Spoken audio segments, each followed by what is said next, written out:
Hello, my friends. It's so good to be back. It's so good to be streaming. The tavern doors are open. So come on in, have a seat, have some meat and relax. Hope you're all having fantastic days. It is that time once again. Wildsea Wednesday is here. We're going to be continuing our adventures. The crew of Scylla's Lullaby. So, make sure you have yourself a nice hearty mug of meat, a nice comfortable seat. Without further ado, my name's Hippie, I'm your host, and welcome to the bridge. What's up, ladies and gentlefolk? We all kicking ass, taking names, having fantastic days. Good to be here. Good to be here. Let me do it.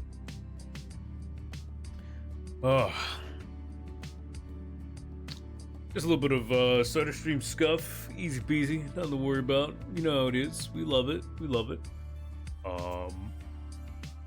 Welcome in. Hope everyone's having a good Wednesday. Gaming, good to see you, Draven. Welcome. Everyone else slowly trickling in, getting your seats, getting some meat and relaxing. Good to have you. So yeah, we're gonna be doing Wildsea once again, episode 3. Very excited. Last we saw our intrepid sailors of the verdant sea. They had just escaped the dangerous maws of a swarm of rotopedes, as well as made their first venture into searching the one of the random events that can be generated throughout the system. So yeah. With that, we go ahead and get unmute, undef, and all that. We'll get everything going. Hello. Oh. Hello, my friends. Hello. Everyone's having a fantastical day, or at least a not bad day. It's not bad as long as I don't go outside again. It is too cold for that. Eh, like 40 degrees out.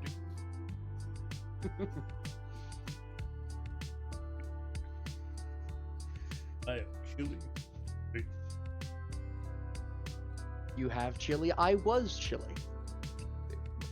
Big difference there. I don't think so.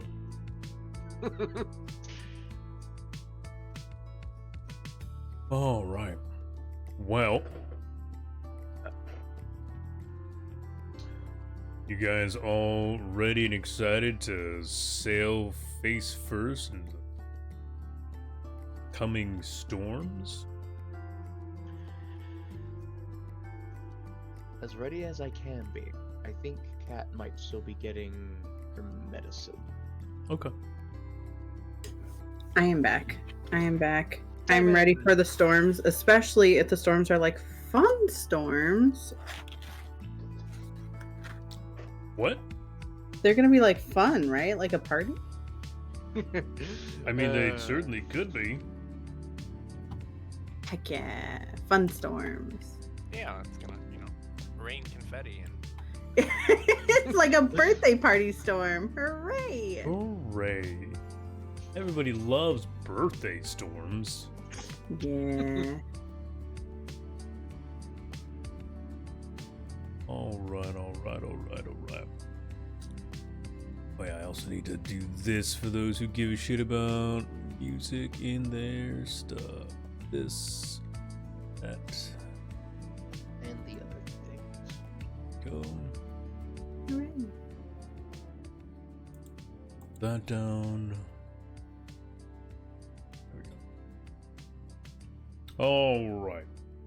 So, last we saw our wonderful crew of Scylla's Lullaby. They had just finished salvaging what they could from from an unfortunate wreck that happened in the midst of the verdant sea, having saved the life of someone who claims to be the captain of a ship speared on a sudden growth of rock. Loon and who else was out there with you? Me, Briars. Briars, Loon and Briars. We opened seeing you guys just having arrived, pulling the workhorse. Was it named the Rust Bucket, I believe? The Rust Bucket. Yeah. Yeah, it was just been pulled into the launch bay and is ready to be loaded of the things that you guys gathered.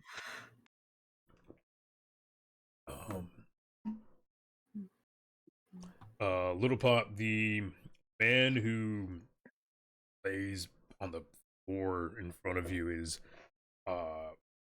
dehydrated to like to the nine hells. He is definitely suffering from stroke. Skin is burned. He's definitely been sitting out exposed for a while.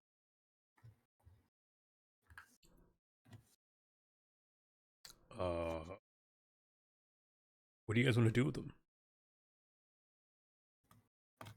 Stick him in the amber room, you think? I mean, that'll definitely keep him from getting any outside illnesses, but it's not gonna prevent anything that he have. Put him in a pot. He is delicious food now. No.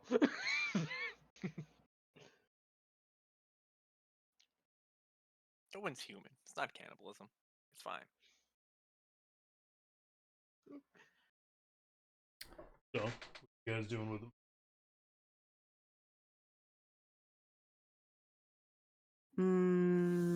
I would like to try and treat some of his wounds as best I can. I mean, so he doesn't have any. I mean, he does have like bruises, I guess, from the. I mean, he's got burns. So I mean, it's extreme sunburn. That's specifically what it is. That does Well, tend to that's an cause aloe vera. wounds. Mm-hmm. Yeah. You. So, what are you doing to? Are you just gonna wrap bandages? Like, I'm gonna use tend. I'm gonna tend to him. I'm just asking if you're using any chemicals or anything to. No, help you. no potions, no chemicals, nothing like that. Okay. Then yeah, make a simple tend. I don't know. Sorry.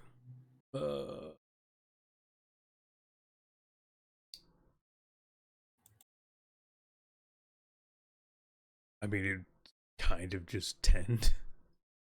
At most, it could be tend and grace because of the precision.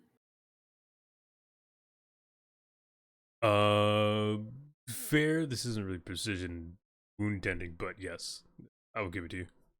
Woohoo!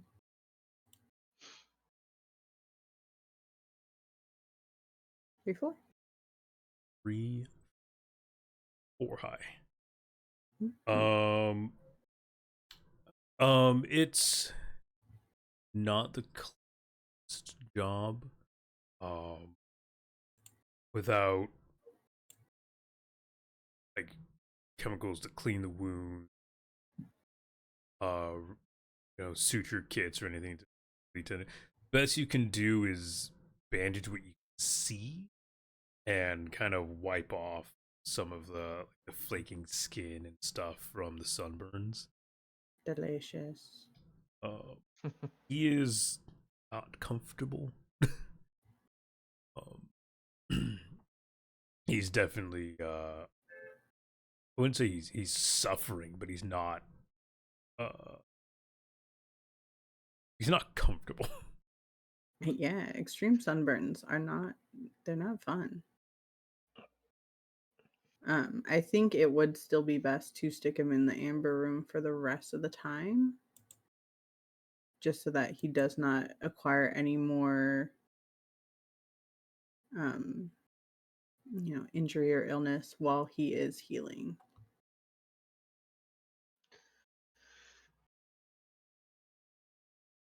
Also, definitely get this man some water. Yeah, we probably get some water, food. Water and food. So, I mean, you guys put him in the isolation room. This does slow the progress of illnesses. Yeah.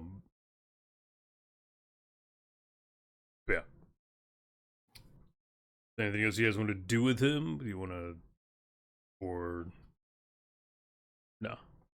I mean, I think we're all focused on getting prepared for the storm first, especially if there's any chance we can rest up before the storm hits. Fair. A lot of the work, a lot of the heavy duty stuff has already been done while you were scavenging. Terama spent a good amount of time making sure crates were where they needed to be and tying things down. Mm-hmm. Most of it would be probably generally more personal stuff that you battened down and secured or anything like that. Yeah.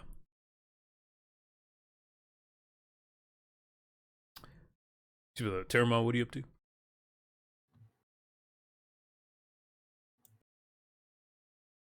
You know, preparing the next stew. No, Can't even eat. I know. Isn't that the best part? Oh no, that's just still finishing up. I know I got all the heavy stuff done, but double checking. Going around checking it. Okazam also makes the rounds, making sure to reinforcing like holdings and stuff for the steam piping around the ship. He's also pre-prepped some extra fuel in case you guys want to burn some to try and get through faster. The tow line is also been prepped with a temporary life ring. It's the best it could be claimed as, just in case someone goes.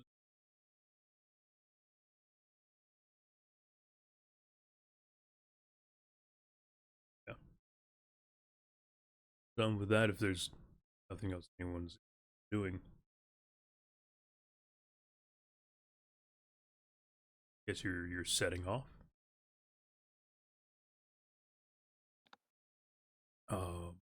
So if there's any like helming whatnot tasks. Does anyone need to rest up before we hit the storm?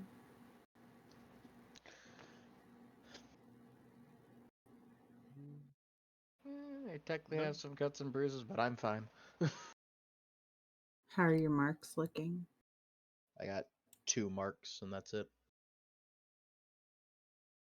Mark him down. I mean, yeah. So if you guys wish, you could like anchor, give you a little extra time before see you guys. You want to do any like tasks or anything without risking them during the storm.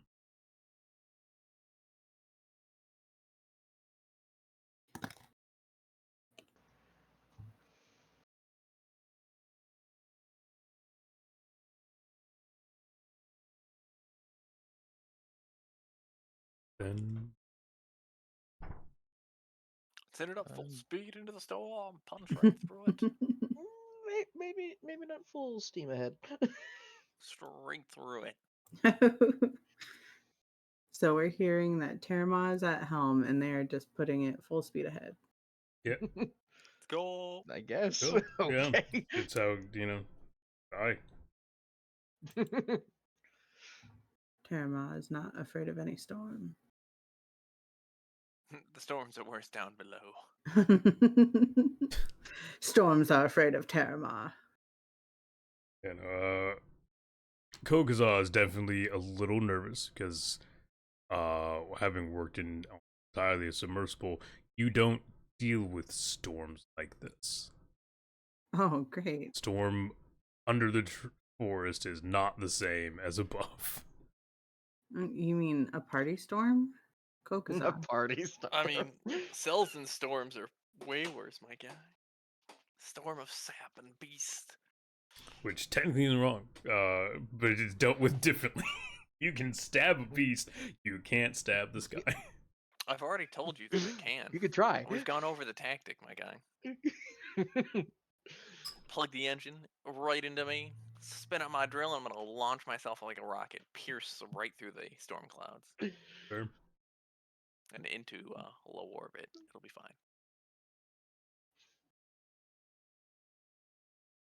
Alright.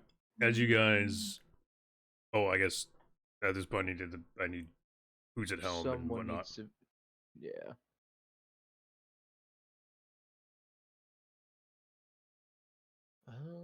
I could go on watch again. Sure. Then I'll run the gimmick. I'll be on helm. Let's go. Sure. Plow into this bitch. Alright. Terramaz at helm. Is anyone else doing anything? I'm gonna rest before the storm hits. I mean, so like you will rest, but would you like to do anything? No, I just need to rest to try and recover some of my marks. I mean, yeah.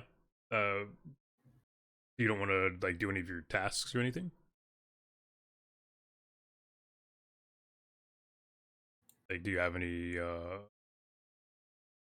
like research to do or anything like that? Yeah, I have the lion's main research. Yeah, you can do that. You still rest during, like, you're fine.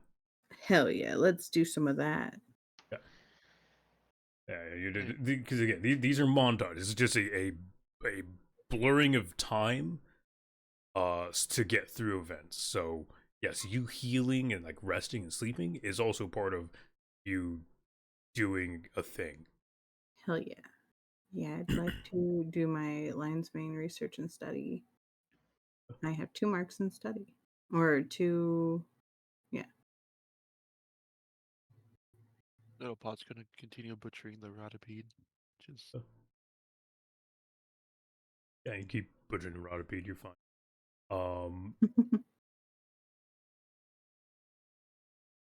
And yeah, so mark a butcher on the Rotipede, finish it and let me know. it's done. Done. Okay. You get I guess add to the ship Rotipede meat, a specimen of mushroom chitin. Man, look at that flavor. And you get some rot fluid. Hot. Hell yeah.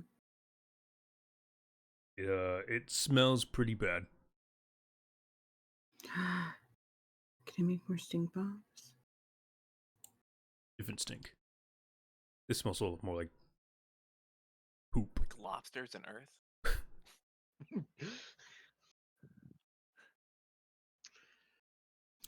Like decay. Also, you do have a passenger.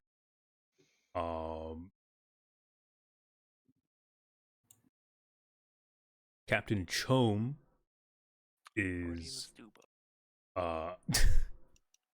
is currently resting in your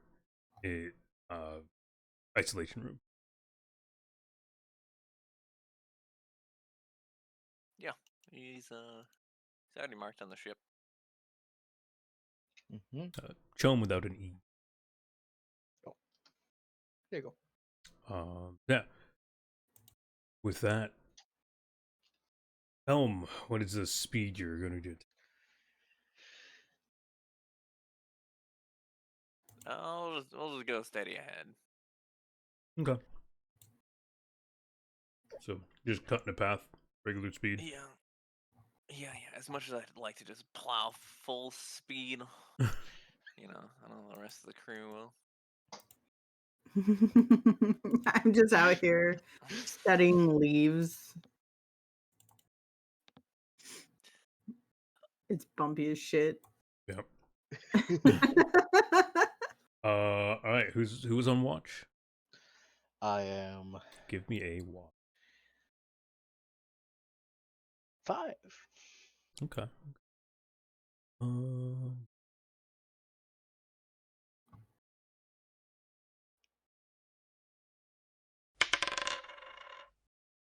Dice roll. Okay.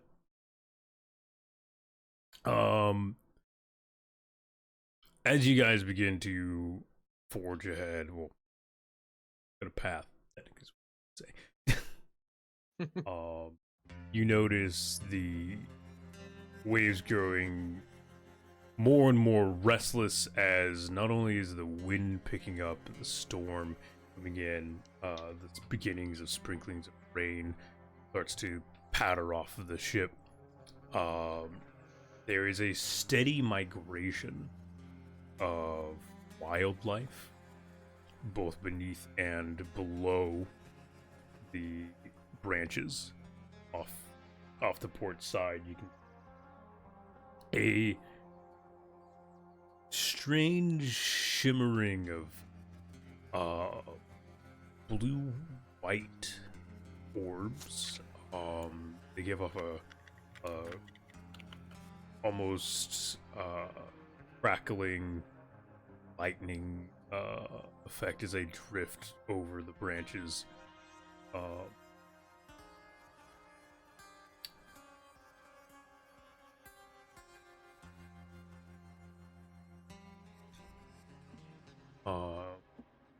As you head towards the storm, the wind grows louder, the branches shift harder.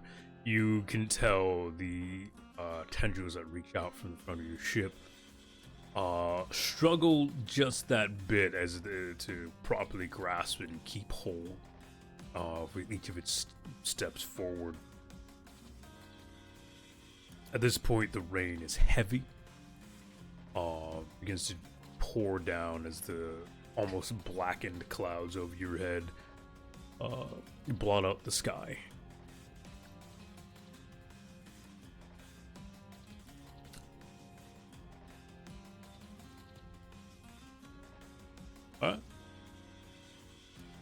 Yeah, home, would you like to veer towards the encounter, or are you good?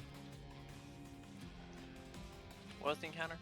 There is a crackling blue orbs. Yes, there's a spattering of blue orbs off the port side.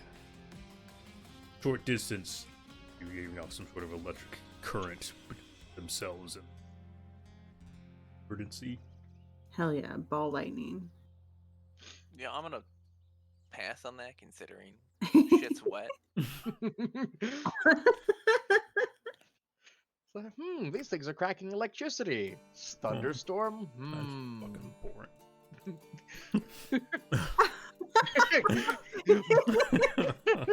Hippie's like ripping out pages of shit that he worked. No. Lame. I don't write pages of shit for this game. It is too much variance and everything. All right. So you guys make a fair distance. At this point, you are in the depths of the storm. The wind is howling, deafening. And you could hear the creaking of the hull as branches whip and slam against it and break apart.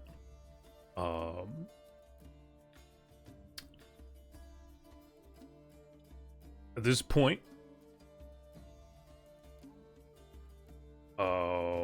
you guys can either push forward, or you may drop anchor and attempt to weather the storm and hopes that it passes quick.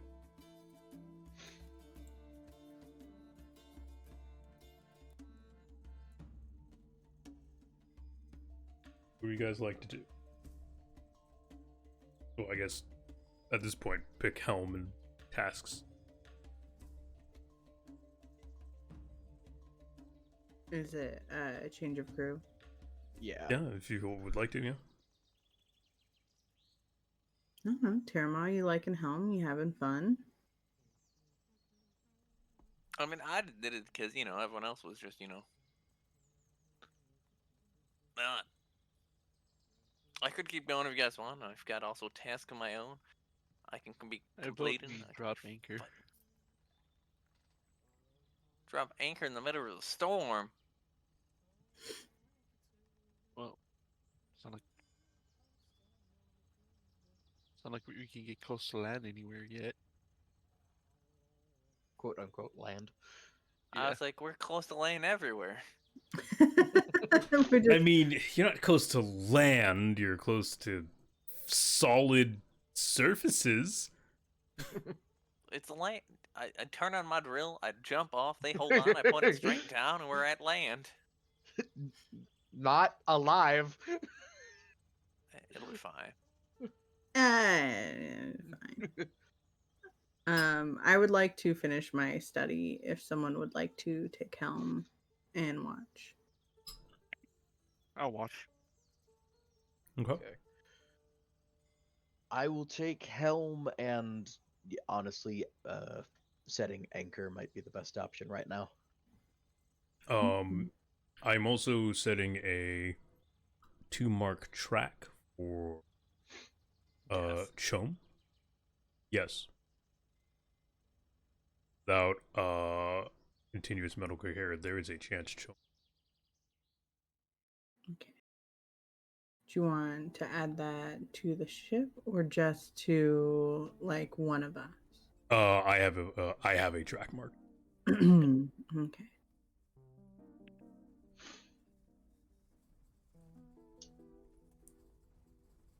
Oh. I will put my research and study on the back burner then and help Chom while we're anchored. Or I mean, who's taking helm? Up to them to determine if we're anchored or not. Yeah, I'm taking helm. We're dropping anchor. Okay. Then I'm gonna work on my personal task of studying the head.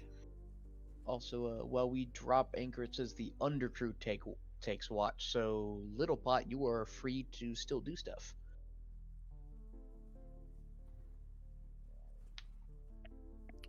Well, yeah, that's because if we drop anchor, there is no need for a watch. We're not moving Yeah. anywhere. Yeah. So it just gives people time to do things. All right. Mhm. We'll just clack out another pip on my temporary track then. All right. Do that.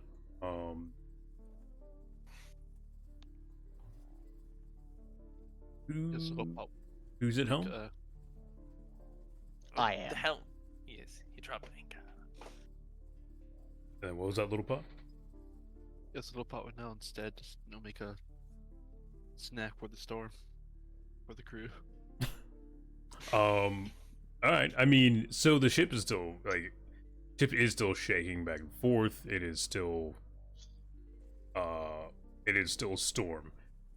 So cooking is less than pleasant as you Temperatures are fine.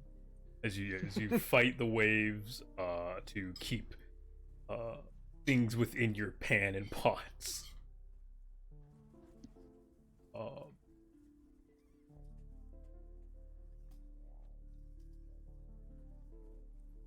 Helm, give me a. Well, actually, I guess I'll tell you what's happening before. As you see fit. As you drop anchor and begin to self a large wave of trees begins to crash against the ship, shaking it back and forth. A couple of the tendrils are forced to release from you are currently holding. Ship begins to tilt. Give me a appropriate roll up to stabilize.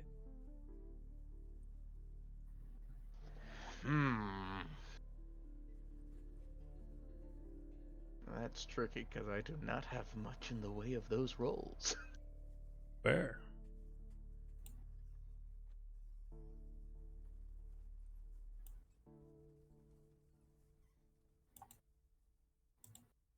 In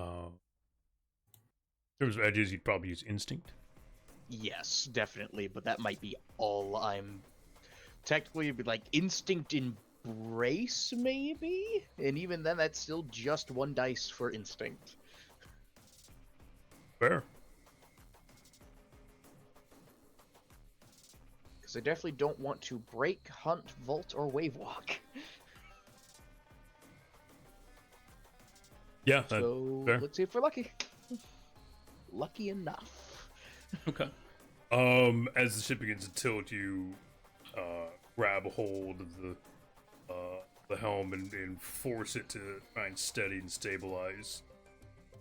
Though you're anchored, you shift the ship just slightly so tendrils can get out and grasp more firm brain.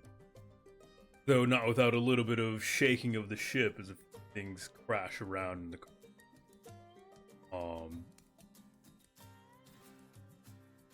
Cat, give me a medical roll Okay. for ending to the man. Boom. As teaches is a little bit more difficult with the shifting of the ship. 4 and 1.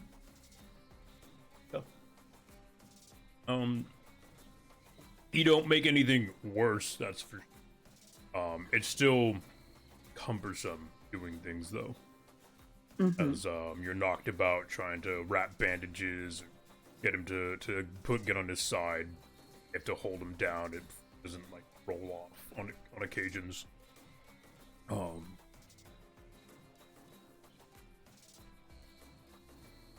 right. As the blackening sky rumbles and roars with lightning and rain, chilled winds, a low bellow echoes through the air, rumbling almost like a low thundering.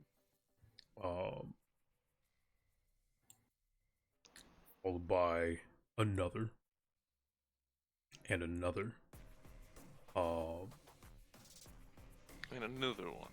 And another. Briars, as you glance up to the sky, see in the flashing of lightning, through the pouring rain, shadows and clouds above. Massive.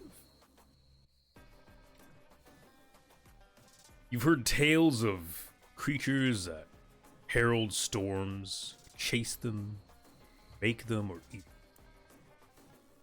Whatever stories you believe be true, rare sighting of a pod of iron jaw rays currently rests above you.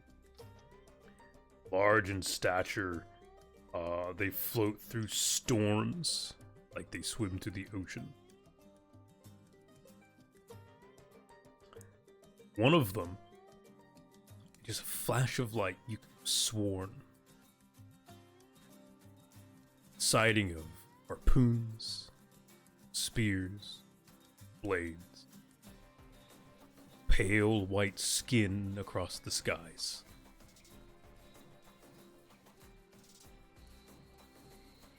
Size double, maybe triple that of the members of its pod.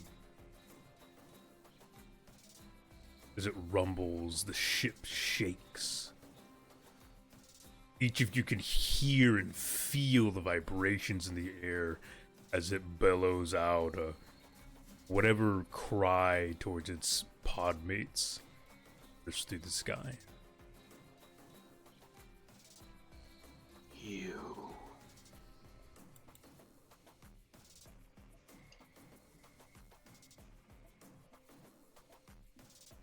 Who's on deck right now? Is it just Briars?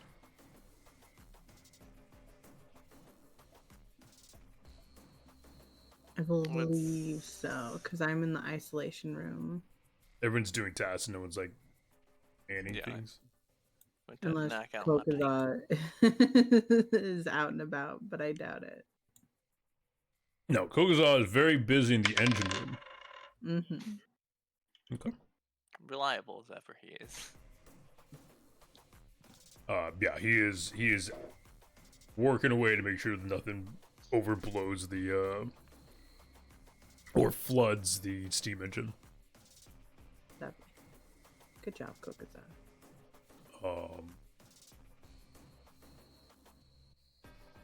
Off in the distance, Briars.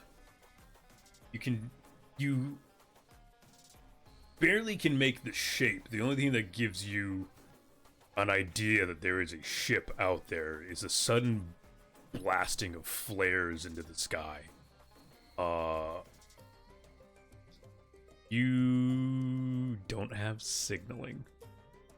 A spattering of colors lights up the sky, just barely visible through the rain and thunder. See, this is what I get for trying to be productive. Can I take note of what flares I'm seeing? Sure. It is a red, green, and then another red flare.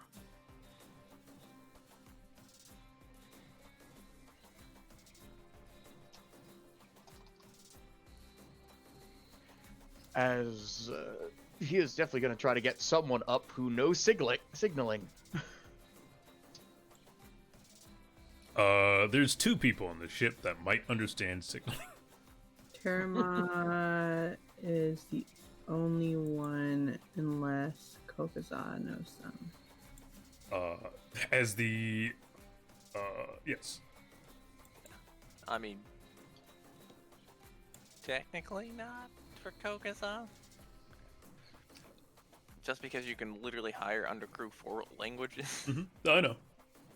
But he's been around you. He would probably understand some. I passively just teach people signaling. Anyways, It's like an impulse to just seep Right. into your brain after a while. Briars, what do you do? He is going to start looking for Terama or Kokaza. You, are you shouting for them or are you looking for them? He is going to shout for them, pretty much yelling, "Who can read flares?" Okay.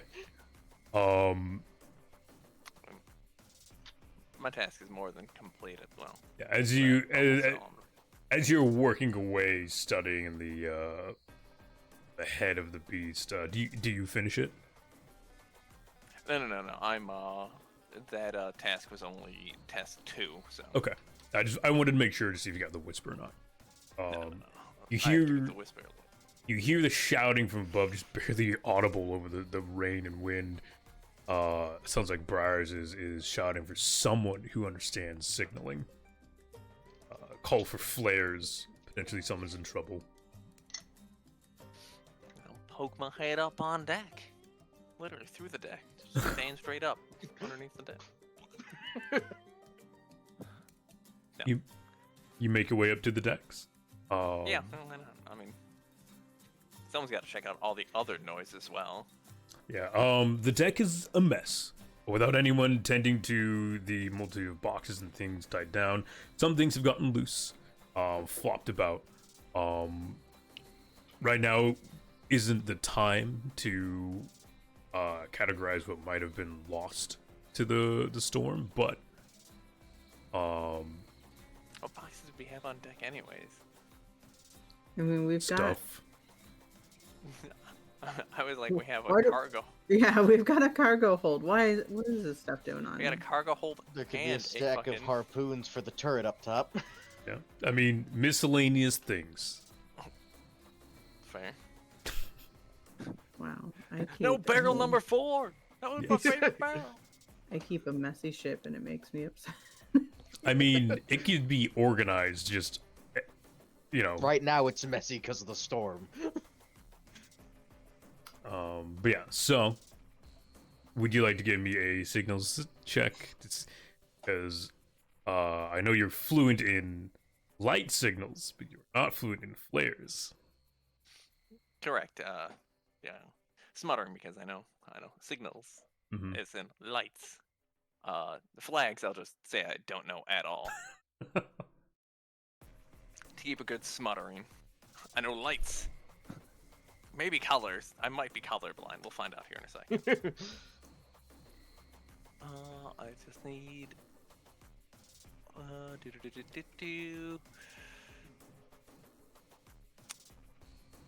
So that is, I just need to see how many dice on skills and language, up to 3. Wow. So I get 1 dice for the language, and I'm gonna say I get another one for, oh no, actually I don't have any of those other ones. Nope, don't have that. Not tides. Exploration, learning, lore. Lore! Yeah, I'm sure. gonna throw tides Lore. away. 2. All right. La dos!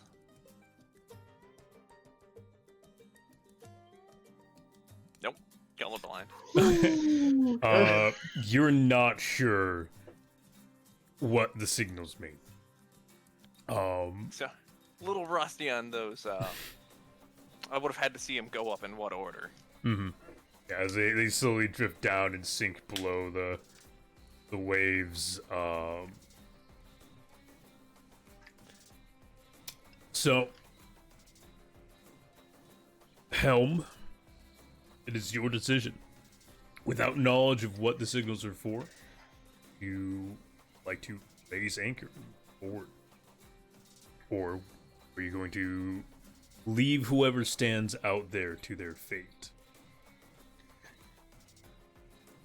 Which could be what they wanted. We'll never know. At least Briar's red means bad, and he saw red twice. He's heading over.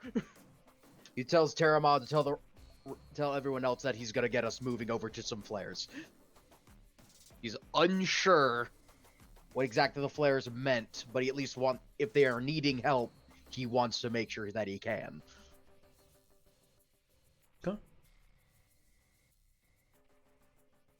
As you sail forward, how fast do you go? Anchor is pulled and wrenched from the trees.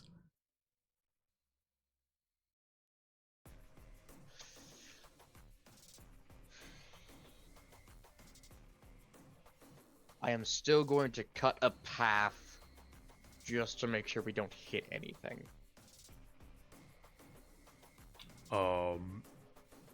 As you lurch the ship forward, the waves once again shifting and scrambling. Those inside in a very unwelcoming way. Would anyone like to do anything during this bit of travel?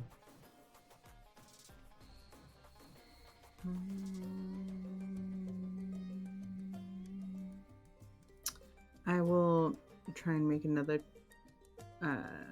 addition to the track on, Chum? yeah, Okay. Captain Chum.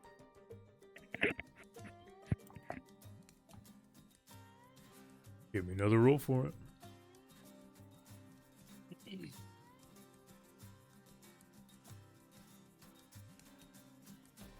Man, 4s are popular today. 4s are popular.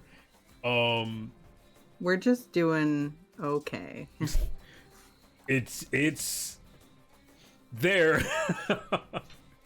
Hey, according to recovery, that is healing 1 mark, so I'm doing something. Fair. That is for your recovery.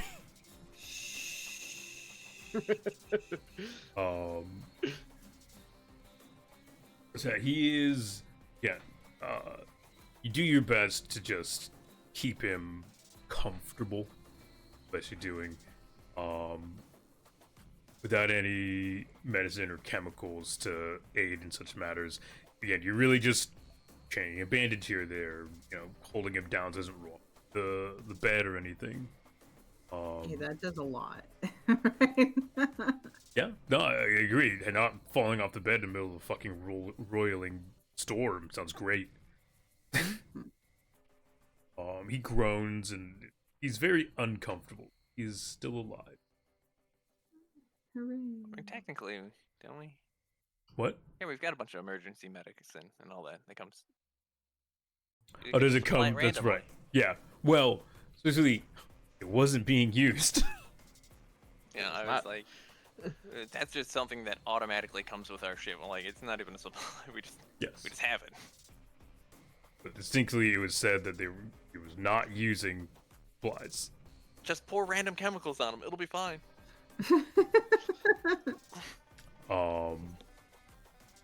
So, Little Pot, are you doing anything? He's gonna help Luna with tending to the captain to bring him like some crackers and water. Like Alright, then I guess I'm staying on deck to keep things not off the boat. Okay. This is our ammo. We don't need that. All right. So, Little Pot, you give him food and water, tend to his simplified needs. Terramom, as you're lumbering back and forth, doing your best to make sure things don't go flying all over the place. You hear and then see the crack of cannon fire. Coming from the direction in which you are currently sailing. Brian, you see this too. The sudden series of flashes seem to be topside guns blaring out. They're not towards you. You don't hear any cannons flying by. They're firing at us. I load the harpoon and shoot back. I don't.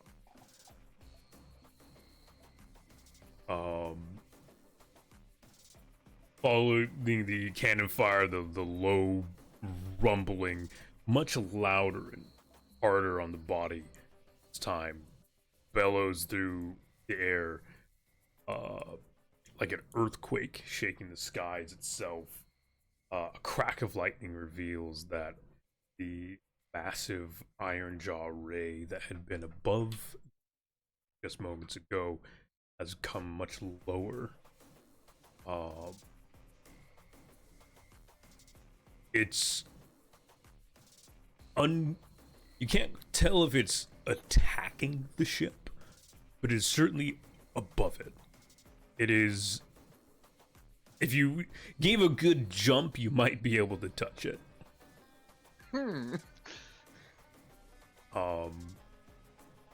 Briars. Yes. You're not going fast enough. The fear that you won't make it in time tickles the back of your many brains. If this is the beast, if this is the thing that haunts you, that crew is doomed if you don't accelerate.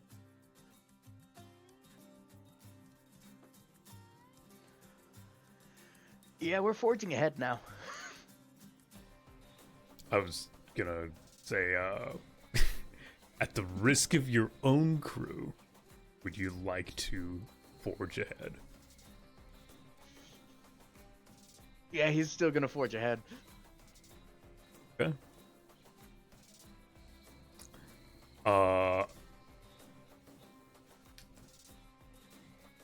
Iron Maw, Little Pot, Loon, as you guys are doing about your tasks, already a little cumbersome, suddenly the lullaby lurches forward at an accelerated rate. You can hear the sound of branches shattering against a hole as it tears through the verdant sea, as it reaches out and grabs faster and faster. The cracking of rain, it's now much sharper and harder. Lightning flashing around you. Terama, within those flashes, you can see in front of you, not too far off, medium-sized skiff. Its crew of about 4 people, shifting around, running about in relative chaos. Around them, swarm of flying bat-like creatures assails the crew.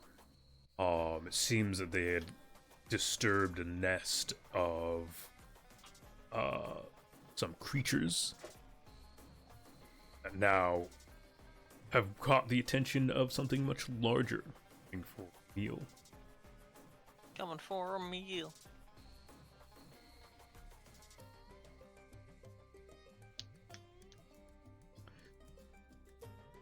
What would you like Yeah, to do? time to fuck shit up, I guess. Load myself into the harpoon and fire myself at the beast. You're too big. You are far too large. Enjoy the enthusiasm, though. Then after this, I'm going to request that the captain commission a larger ballista. Larger ballista. I need a ballista that can fire Anything for my crew, me. yes. He is the bullet. Can I find a way to safely adhere Captain Chome to the bed while I go? You can bind him down with rope. That's not gonna be Might come down comfortable, like a but that'd be the mental best patient. option. Little Pot, would you mind watching him while I go tend to the... Sure. Okay. Don't poke him. Be nice. If he rolls around too much, I'll catch him. don't poke him. You asked me to help him, you asked me not to poke him. I can't do both. Right. All I do is poke. So you leave Little Pot to tend to the captain. Mm-hmm. What do you do? I am rushing up. How far from the other ship are we? It's probably like 50 yards. 50 yards. And I'm Yep. shooting those bitches. Fire away. And Well, not them. is it like a good handful of creatures that's swarming them? You can't quite tell. There is chaos on the deck of the ship. As it buckles back and forth, you can see whatever they ran into, they're stuck on. The chainsaw bite on the front of the ship is jammed into something. Okay. Can I study? Let's see.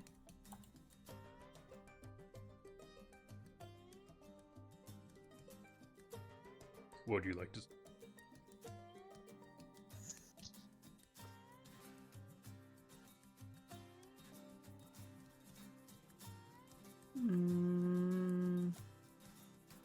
I'm trying to study their ship for any like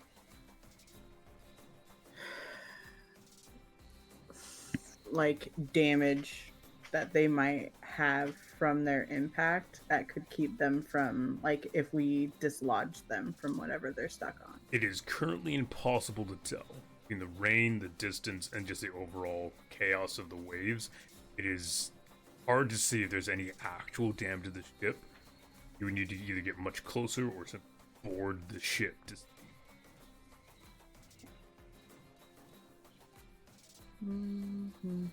So we give them support, or not? Or we leave them to their fate. You know, either way. I guess those of you above deck, as you get closer to the ship, would now begin to hear the subtle sound. Sounds like high-pitched chimes. Whatever. I'm shooting the big beast that's above them.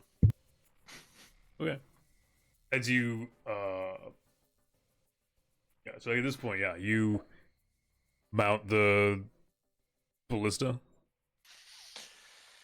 I mean, if they're only 50 yards and the thing it's floating on, it's illegal for them. Obviously. Yeah, so as you've now gotten closer, you can tell it is swooping low at either a means to protect its pod after some misfired cannon shots, or So it's simply feeding. Hard to tell, but yes, it's low.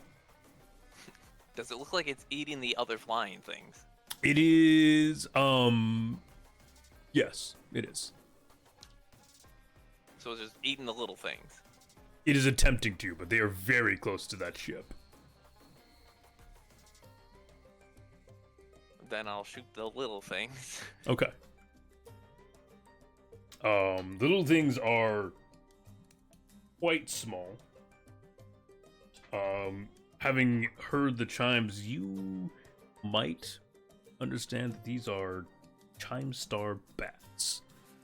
Usually fairly harmless until disturbed or when needing feed. Naturally they're fairly harmless creatures. Well, it seems that the ship struck potentially a nest. So go ahead and fire the ballista. I will give you a cut of 1. Cut of 1. Yeah, that's fair. Yeah.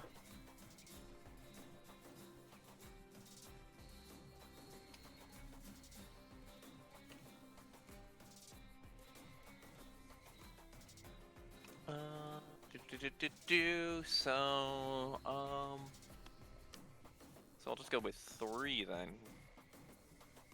Yeah, because I get all the regular stuff. Mm-hmm.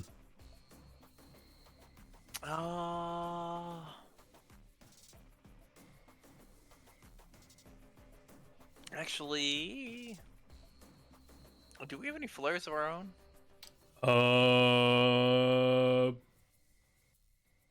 Sure.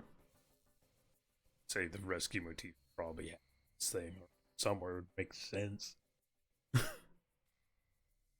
Cool. I'm literally going to strap a flare to this as well, while trying to shoot one. Okay. Yeah, you just grab a flare and strap it to one of the ballista bolts. That way, the other crew knows that we are also here, and might help scare off the bats or something. Who knows? I don't know. I'm here for blood. Fair. Got a twist. Nice. And again, day of 4s. Yeah, really a day of 4s. Alright. You ignite the flare, and as you aim, you can barely make out someone is pointing in your direction. As you fire, it streaks across. You can't tell if you hit anything. You didn't hit anyone, at least. That's what really matters. Yeah. But the bolt streaks over the ship and passes over to the other side. Immediately, another flare shoots up. This one just pure white, lighting up the sky. You can see a Ectus standing there with a flare gun over his head. His clothes are in tatters. He is wet. Next to him, I'd be surprised if it was dry. yeah, next to him you see 2 Ardents and a Mothrin fighting off what can see to be about 30 chime bats picking away at them. There is a plethora of them already dead on the floor. also at the sudden lighting of the sky, the air around you reverberates and cracks. Lightning bolts the trees around you as a loud bellow comes from the massive iron jaw that now floats in front of you. This one sounds much less like the more quote-unquote relaxed bellows that it had made. This sounds more similar to potentially a warning. To the point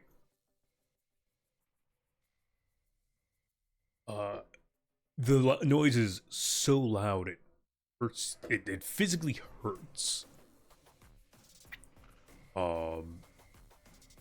Each of you roll me an equivalent means to cover your ears or spark a damage.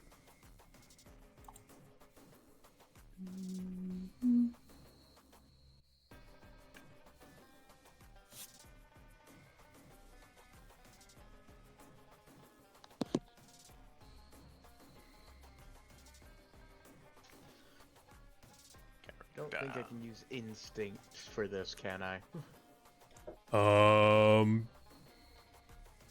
That's sense. Why not?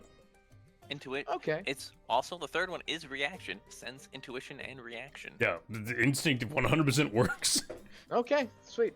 I was just want to make sure, I guess. Once again, it would definitely still have to be brace for me, which is once again just another one die. Instinct, iron's a great one too. Sharps can be debated, but I'd probably give you a cut on that. So then I'm gonna use some iron myself, and I think that's all I got. No, because Grace, maybe, because moving at unexpected speed. I'm still gonna get hurt. Unfortunately, it's sound. But I'm moving quickly to here. I'm not gonna give you that one. I don't think I have anything then. Then simply roll a dice.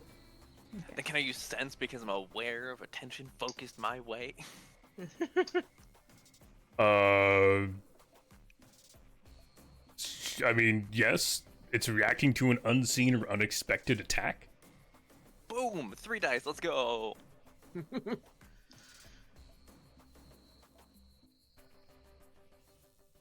Let's go. Poo-poo. And A little 5! little Something pot. above a 4! Right, 5 and 2 3, and that is my second dice roll today. That have been 2 3s in a row as well.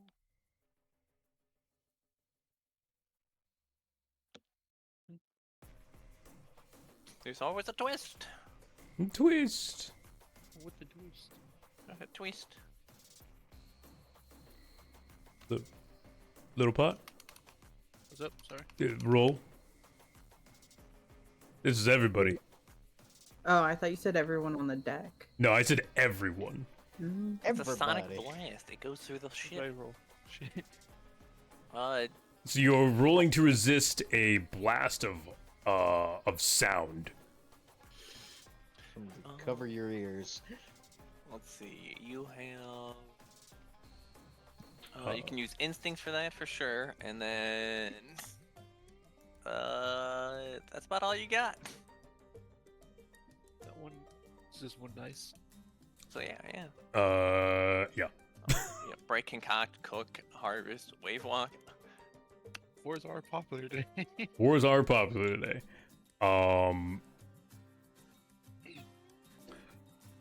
Briar's loon as the sound blasts from the creature. It is agonizing as it reverberates through your bones and your skin, and it's almost like you've just slammed your head into a wall. You'll both suffer 2 marks of damage. Can you remind me where I would mark my damage? Any of your appropriate marks. Any of your aspects. Yeah, actually, you can assign damage freely among all your aspects. Yeah. Right.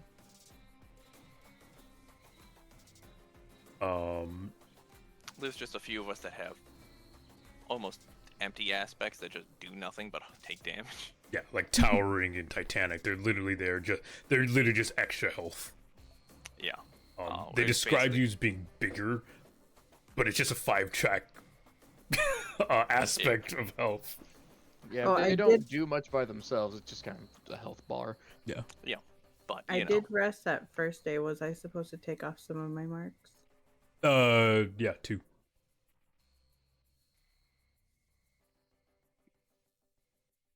Okay, cool. Yeah.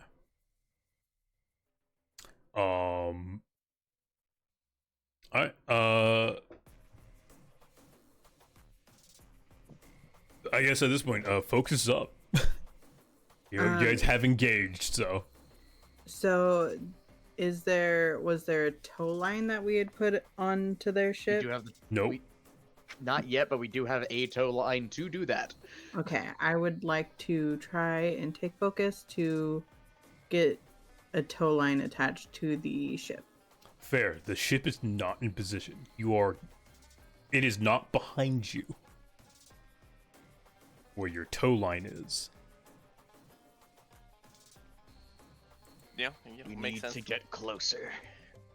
Much closer. You will need to reposition the lullaby in a spot where you will be able to use the tow line. Okay. Which is easy. Tilt is one of our strong spots. So turning does make simple. But we have things between us and them. Yes. Mhm. Yes, there is at this point a agitated pod of Iron Jaw rays. Alright, well they can eat shit. Or bone. And then all the bats. Do as well. not upset the monster. There's also some bats. Okay. I think I hit a ray. 5.2. You don't have focus. I took focus. Earlier. Still in the middle. Anyway, Oh, yeah. Loon? Instead of attaching the tow line, then I am hoping to use. Do you think the ship would be close enough for me to use elegant wings to get over there? You can certainly try. I'm gonna try. You're gonna fly in the Okay. middle of a storm Yeah. with a bunch of aerial enemies. I'm going to. You realize there's big Attach- things eating flying things as well. I'm gonna attach that little life ring to me that we were talking about earlier. We still have to turn the ship around. It's No. fine. This is the life ring, not the tow line. There's a That's difference. attached to the tow line. I did say that. Fuck. Ah, shit. I did Like, say it was Yes, attached just to the hang tow yourself line. off the back of the ship like bait. Great option. No. All right. What would you like to do, Lynn? No, I'll just do it without the. I'm just gonna elegant wings. I'm doing it. I'm going. I was like, we definitely can just let someone else close to the helm spin the ship first. Just make a nice tilt thing to throw us Okay, around. well, Loon has focus, please. Alright, so you flutter your wings and take flight. Where are you going? I'm trying to get to the area of the deck that is getting attacked by the bats. Okay. As you take off, you can see off to your left, one of the smaller rays has caught sight of something. That something being you. Yay! And it is turned with its maw wide open in an attempt to eat you. Dodge. What do you do? I will gracefully study my scene for a like a way to either dodge on top of the ray and then use that as leverage to jump onto the ship. Roll dice. All right, cool. 2, 3, 4.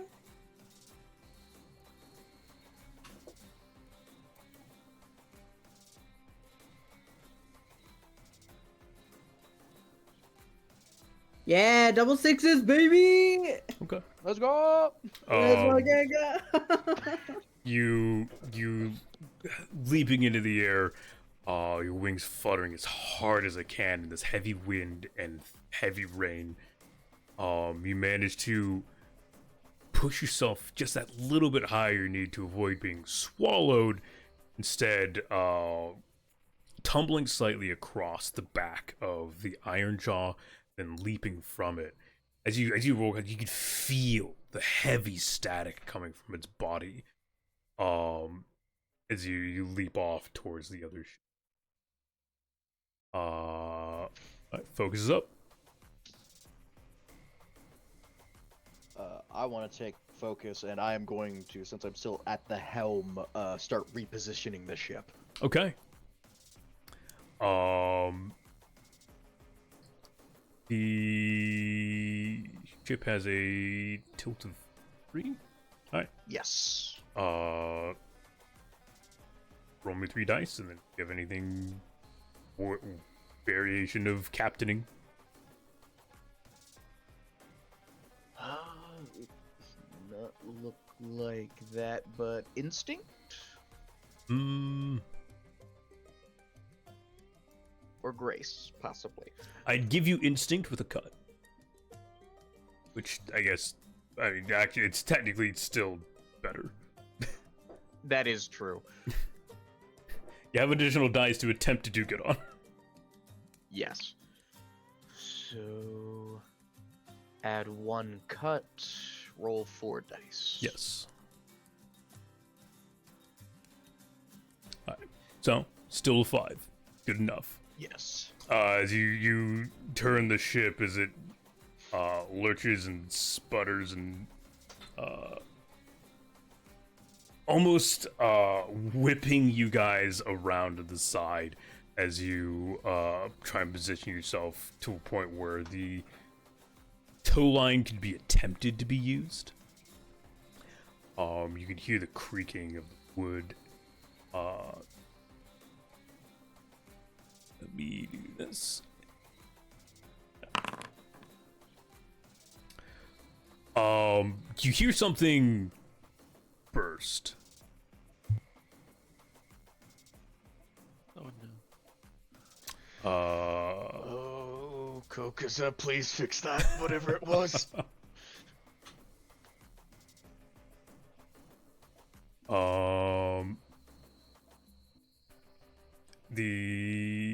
I guess, yeah, the ship takes 1 mark of damage.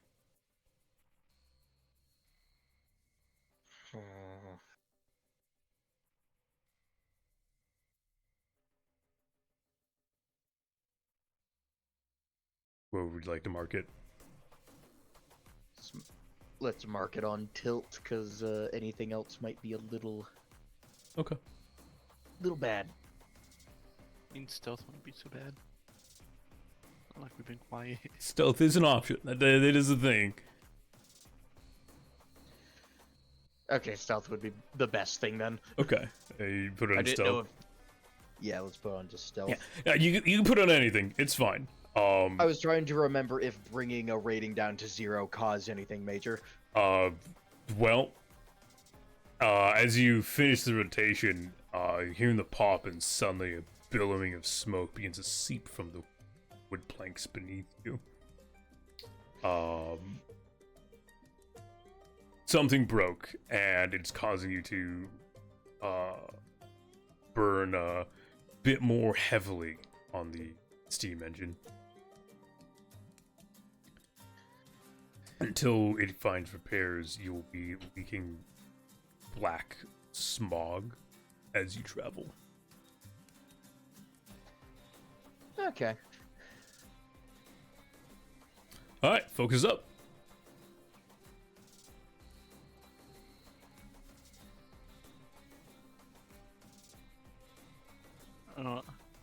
I'll take the focus. Alright, you take focus.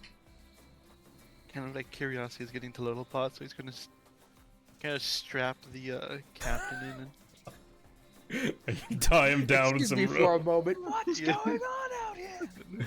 he's gonna make his way up to deck. Okay. Just what the It's situation fucking is. chaos. So first of all, walking through the ship, you can see Kogazar coughing as he's trying to put a pipe back in place that burst. The steam engine is trying to get a little bit louder than normal. But you make your way up to the deck, and yeah, it's chaos. It's rainy. You hear the sound of gunshots cracking off, the occasional cannon fire. And then you see first the smaller ray that just attempted to devour Loon as she leaps through the sky. Followed by that through a cracking of lightning that's beginning to build underneath its massive underbelly. Large white iron jaw that now floats above both ships. What do you do? I'm guessing someone's already on the harpoon. Yes, Terramar is currently not loading another bolt in the harpoon. Can I assist him while he fires what I load to make it faster for him? Sure, if you would like. Yeah. He's gonna assess the situation and just, see that Terramaw's on there, so he's gonna run over to basically be a loader. Okay. I think simply dashing over and picking up a harpoon and slapping onto the ballista as Terramar finishes winding back the arms. Focus up. I'll go ahead and take focus. All right. I am going to pull out my final vial of stinkleaf paste Okay. and grab one of the bat corpses Mm-hmm.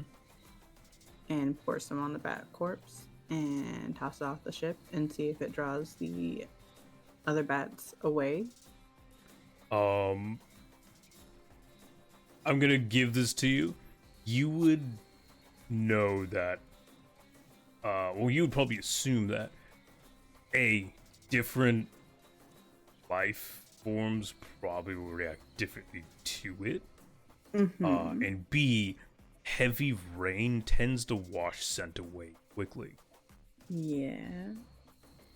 But it's super scent. But it's Stinky, extra, but it's in the water. extra stinky. You can still do it, but I, as God, have given you this heads up. Just God saying. said your powers is diminished. Think about it. Yes. Fine. Oh, okay. You know what? Instead, since God has whispered in my ear, I'm going to open up the vial of stinkleaf paste, and I am going to choose to use chemicokinesis on it to turn it into darts to shoot at the bats. Okay. Better? Yeah, that's fine. Hell yeah. I was gonna say, have you landed on the ship? I would assume so. I got the doubles, and that was part of what I was attempting to do. I said you dodged. I never did at one point said you land, because that's up to you. Then yes, I would like to jump off the back of the Iron Jaw onto the ship. You landed on the ship. You can see around you. You land almost slipping on multiple corpses already. The bats that lay on the ground, as well as it's wet and there's blood. Two of the crew members of the ship, the Mothrin and one of the Ardents, look awful. The Ardent has an eye torn from his face, and part of the left side of his face, his skin is torn away from constant peckings and tearings from the bats. And the Mothrin is partly scorched, almost as they've been hit by a bolt of lightning. The ship itself, you can hear below deck the chugging and whirring of an engine that hasn't been turned off. The hull creaks and groans in agony as the ship attempts to keep going, but it is stuck on whatever bite has clogged into. Okay.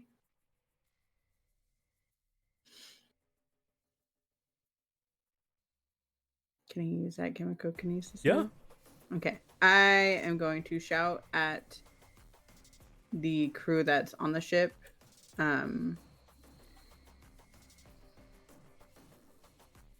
One of you go tend to your engine.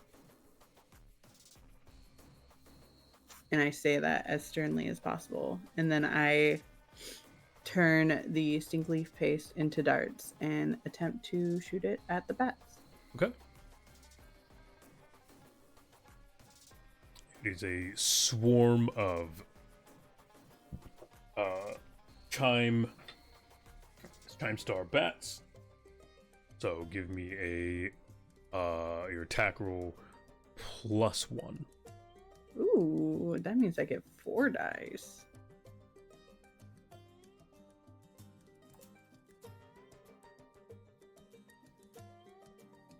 Double sixes again! Yeah! Nice. You use what you can get from the liquid. It's not large. You manage to take out multiple of the bats, weaving this the darts through the air as best you can. You notice it is a bit more of a struggle in heavy rain. As you do so, the humming and crackling of electricity that's been slowly building up above you guys comes to a crescendo, and suddenly multitude of bolts of lightning rain down from massive iron jaw above you guys. I do roll this. Man, I'm really bad at that. Yay. No, that's not a yay. That's a concern. The bolts that crack across the other ship wreck the upper deck. Immediately, you can see multiple holes in the floor around you, Loon, as well as I guess I should technically do narrative. The Ardent, who's missing an eye and fighting so diligently, disappears in a flash of light and the sudden horrible smell of burning ozone. He's gone. Oh.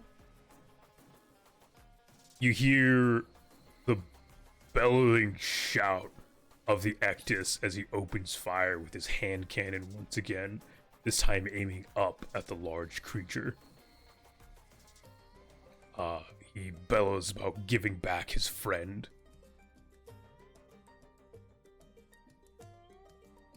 Man, it got vaporized.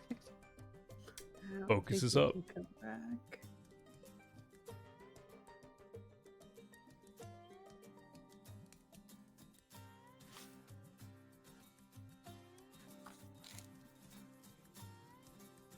Harpoon guns? You guys want to help?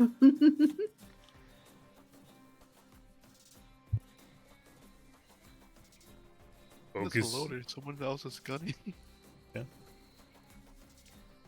Paramount. What? Oh, yeah. Appreciate you guys paid attention. Thank you. I'm paying attention. I was just waiting for him. Yeah, sure. I'll shoot the big beast then, I guess. Why not? Put down. Okay. Doing anything fancy about it? You're just shooting it.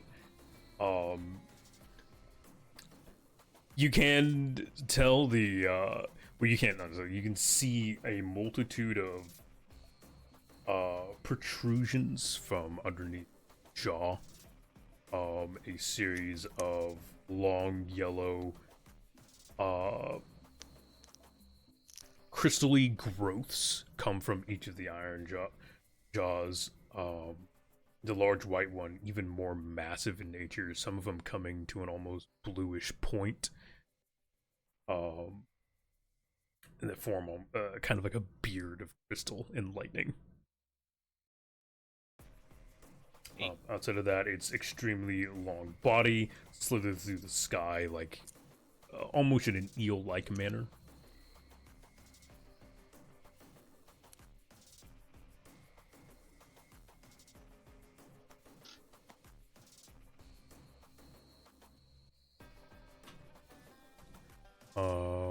So yeah, you fire the bolt at it, and it sticks. With another bellowing roar, it slowly begins to lift up. Seems to be going back up for another dive. Back around.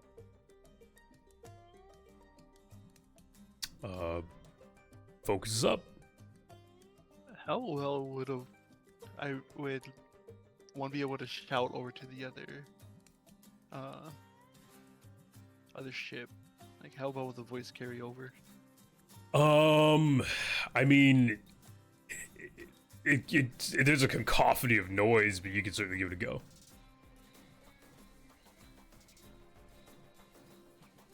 What are you wanting to shout? Because the ship's stuck. The crew's getting vaporized. It's honestly best to just get them on the rust bucket and just try to flee in our ship. Fair. So, I'm trying to think what would be the best way to try to shout that over. Abandon ship.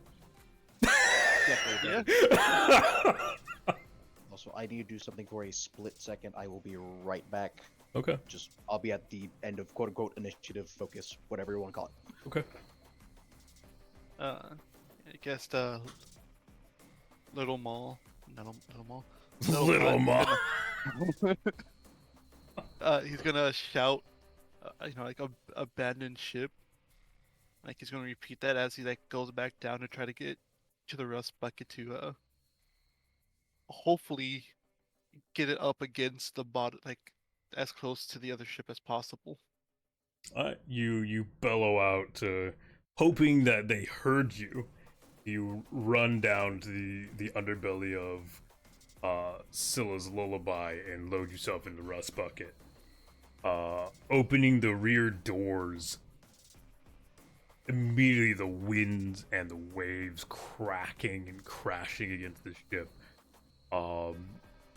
It is going to be a test of conviction and willpower to keep the rust bucket going. But you set off, and it chugs away. It's modified. It's better than a normal workhorse.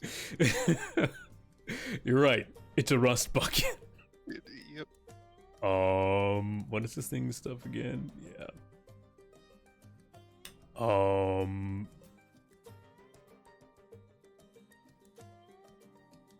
Honestly, give me a roll of armor and saws for the workers. So, how much would that be? 5. 5? Okay. Yeah. Um, yeah, that's fine.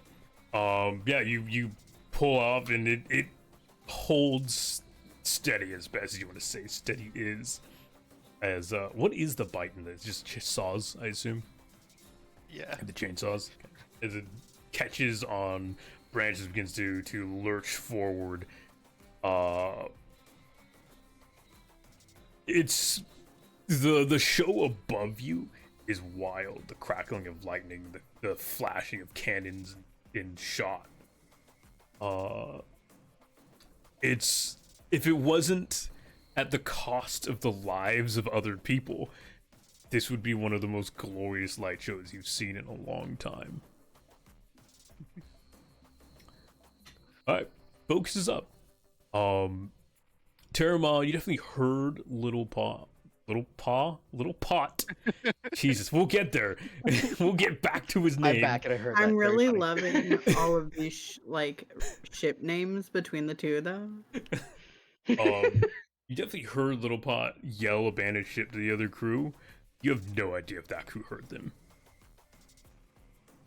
They don't give any sign that they might have heard him.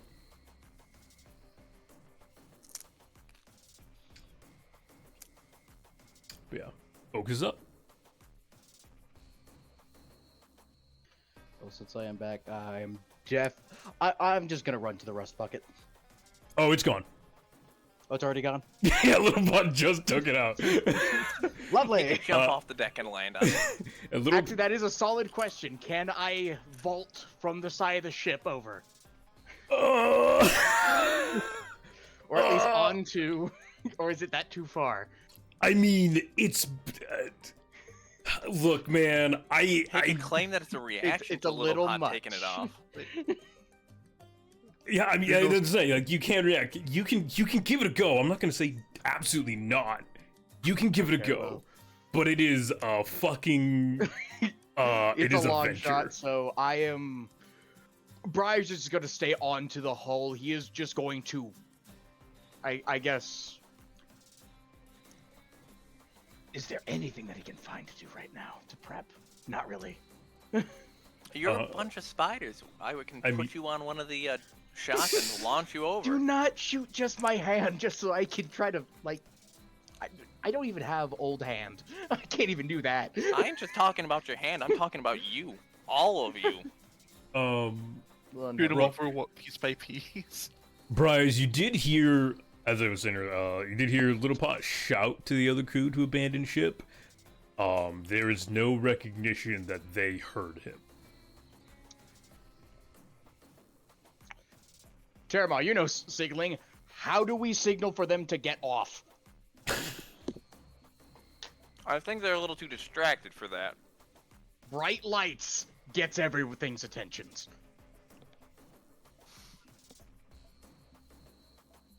Unfortunately, you don't have bright lights. You have firefly lanterns around the ship. Yeah, that's about So- it. You can give it a go. It's gonna be definitely harder to see, but you can give it a go.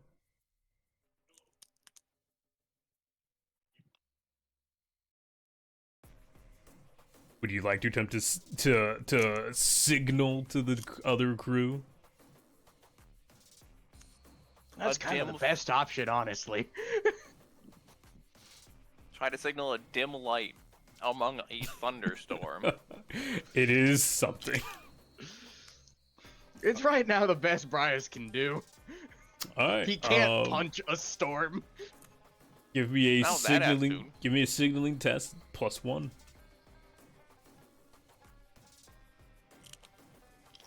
Ours is no signaling. I know. Yeah. The +1 is because he found a light.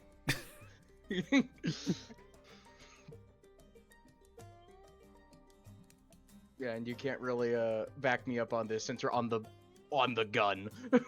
He could. He could tell you how to fucking do it. Technically, I could, but I don't see a point. I know they're not gonna see it. you Terramon, don't. just help me on this, please. You The don't benefit know of they're the not doubt. going to see it, but I don't, but Terramol doesn't believe that. fair. Terramon Terramon thinks thinks they're those- fucking doomed. At least, Caramel thinks our lights are too dull to see in a thunderstorm. fair.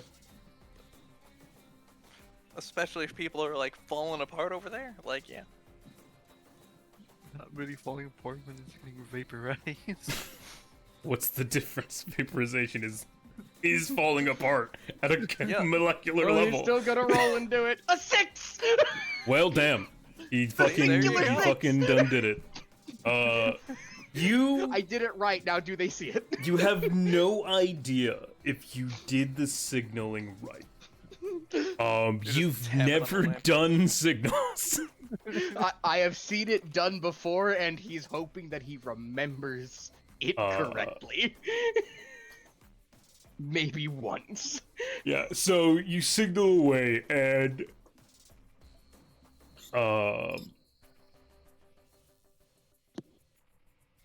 Loon, from the ship, you see the very dullest flashing of light from the front of the ship. It must be one of your firefly lanterns. You have no fucking idea what it means. You just think someone turned a light on?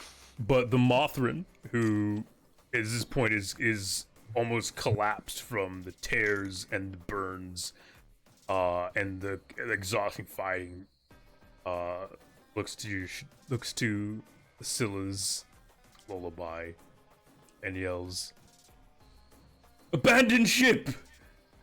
Abandon ship, everyone!"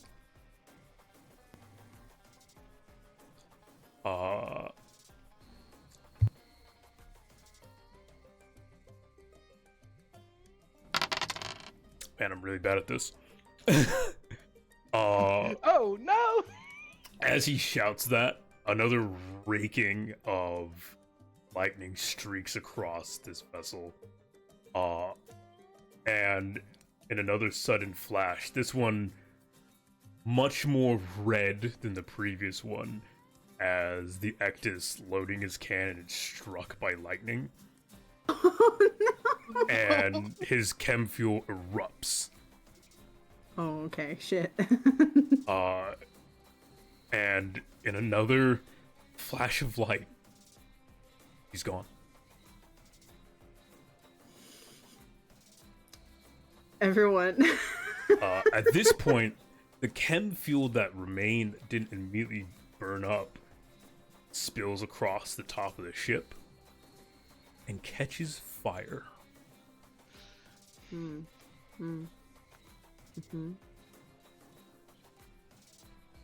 Would you consider chem fuel to be an impure liquid? Sure. Hmm. Well, yes and no. Can I toss that flaming liquid at the iron ray? Because it is in a constant state of evaporation. If you wish to use your chemokinesis on this, you will need to burn a track.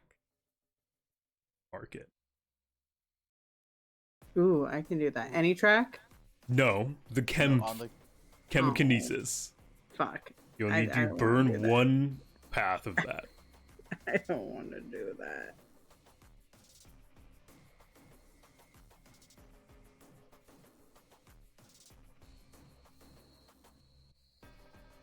That? Okay. Can I take focus and try and get everyone, the rest of the crew, off of the ship? Yeah. You can see off the distance, well, not the distance, but because actually, I very see the rust conveniently, bucket. They're you see the rest rapidly of it. approaching. Because very conveniently, the ship was turned around, so it deploys from the back. Shut up.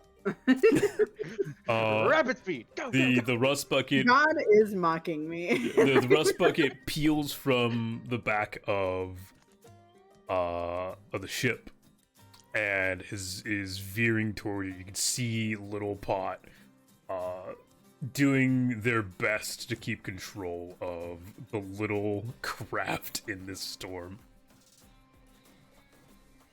The little pot that could. The little pot that could. Oh. Yeah, Or couldn't, we'll find out shortly. I motion for anyone who is still on ship to follow me towards the rust bucket.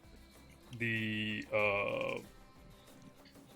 barely, he's not unhurt, but he's the best off. The other Ardent rushes over to the Mothrin and scoops him up in his arms and begins to run towards the side of the boat. I swear if they get hit, I'm gonna be so sad. Little Pot, give me a tilt and speed roll for the works. Which will come out to 4. 2 3s and 5. Alright. You not cleanly pull up to the side of the ship, slamming the workhorse just slightly against it. The workhorse sputters a little bit, but it holds. And as you do so, the Ardent and the Mothrin, he simply leaps off the side of the ship. Slamming into the back of the workhorse. He just looks at you. He looks tired and sad and just absolutely worn out. Thank you. Thank you. Don't thank me yet, we still need to get you back. Excellent. Meals on wheels, boys. Loon, what would you like to do? Why do you always want to eat the people we're saving? I would like to study to make sure that there's no other crew members before getting myself to the... There's no one on the deck. Sweet, I'm getting off this ship. I'm rushing my little booty. I'm gonna wave walk the shit out of the way over to the rust bucket. You're gonna what? I'm gonna run to the rust bucket, thank you. Okay, you can just jump off the side of the ship. Yeah. I say, you're not wave walking shit. Not here. Not in hell. I'm sorry. You're gonna fucking what? The Verdant is calmest in the middle of a storm. Come on. Only the sky is angry. The plants are fine. Just do it. Yeah. That's yeah. The sky gods are pissed. The sky gods can't breach the sea. It's cool. Just hang out beneath it. They're sky gods, not forest gods, you fools. Come on. As you run to the ship and leaping off, batting aside, start bats as best as you can. Do mark two marks of damage. You're assailed by the bats on your way. Ouchies. With that, everyone is aboard the... Hooray. It's certainly working now that it's got 4 people on it. Yeah. It is way, like, unloaded, easy. Loaded, you feel the weight as you peel away from the ship. Little Pot pulling it back towards the,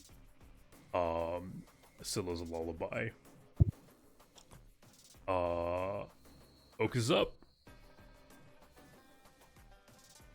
I guess I'm gonna take it so I can assure we get back to the Scylla's lullaby. Yeah.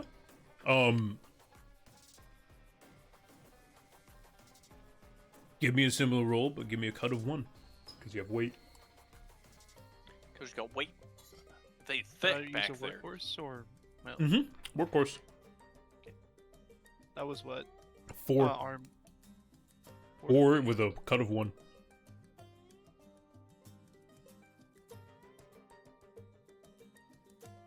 Two 5s. Nice. Again, it's a chunky ride. It's definitely not comfortable, nor is it smooth, but you peel away from the now dying ship. As you pull and almost slamming into the back wall of the hangar bay, caught just barely by the netting that is meant for that very crash. You're now back safely in the Scylla's lullaby. We're gonna close those doors. Yeah, and you close the doors. I'm gonna wave at Briar and be like, "They're on board. Get us out of here." Yep. The second with that confirmation of that the back door slamming shut, he is just gonna push it to the max. We are getting away from this. Okay. The steam engine you hear scream to life. Go, Kazan, don't hate me yet. Roll me a d6.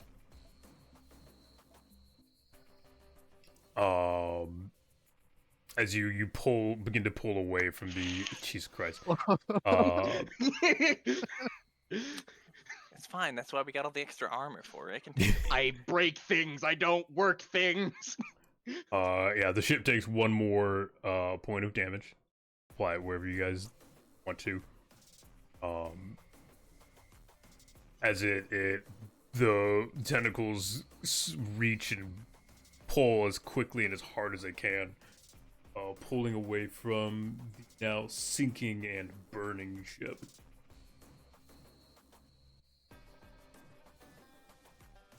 As you guys pull away, you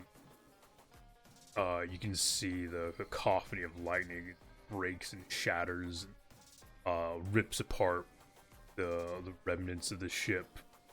Its planks sinking below the trees, the heavy rain putting out the flames that burned its decks, and the last of that skiff sinks below. Briar, as you steer away, glancing back, occasional flash of lightning, see the flying white beast slowly rise back up into the sky, disappearing into the clouds.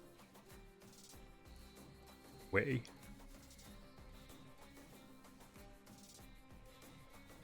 I know what you are now. I know you can bleed.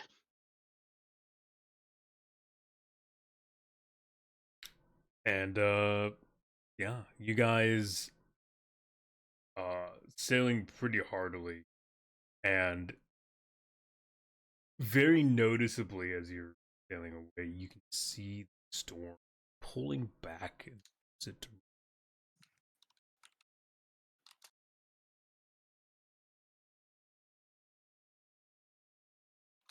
yeah, rain doesn't stop, but it lessens. Wind howls just less.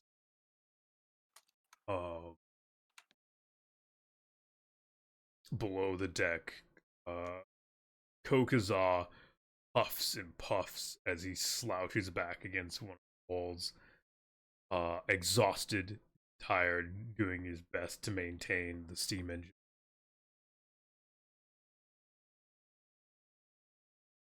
The two members of the crew sit rather solemnly below deck, wet and tired. What do you guys like to do?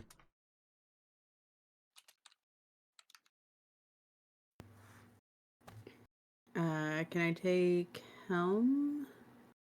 Sure. I'm gonna help Little Pot prepare a couple big pots.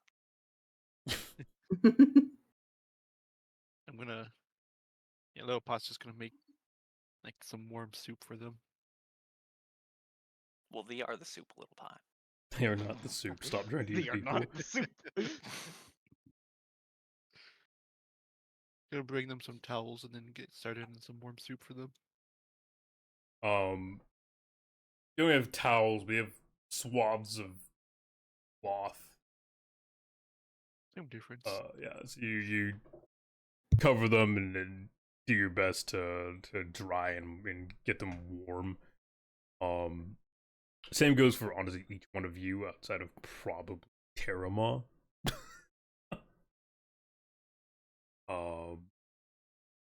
Getting dry and something you might not be a horrible idea. Soup.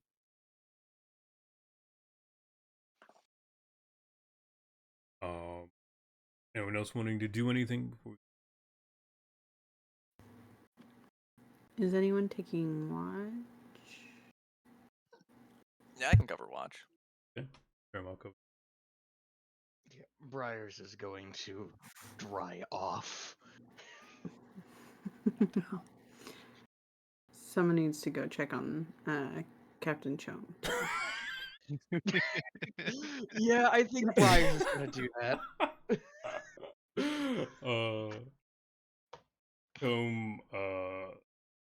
He's looking a little bit more alive.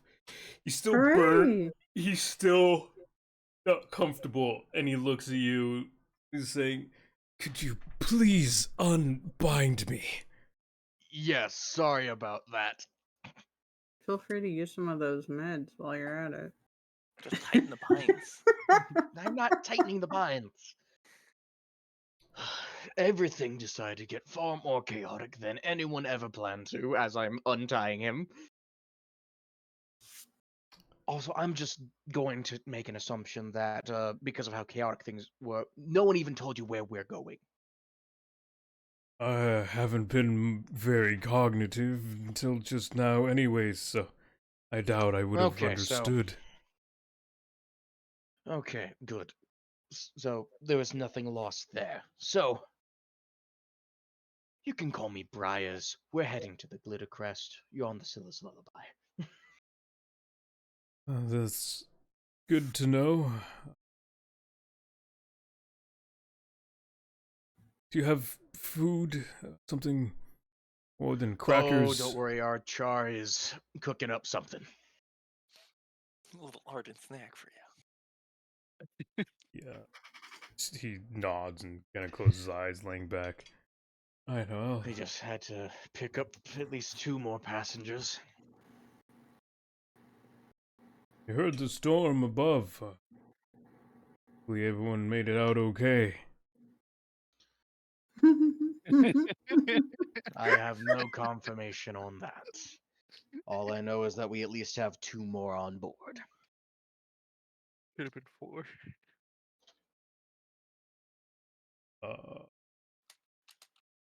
Alright.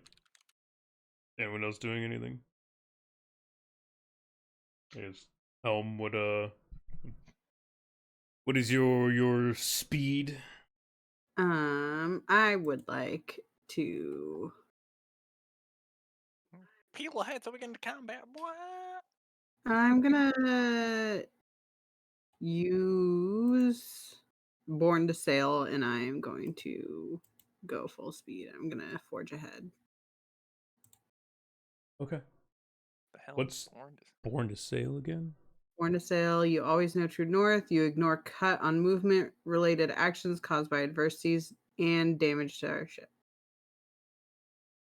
Oh, yeah. We love Rootless. Yeah. I mean, yeah. You forge ahead. Watch. Give me a roll. No, boop. Let me. Boop. Doop.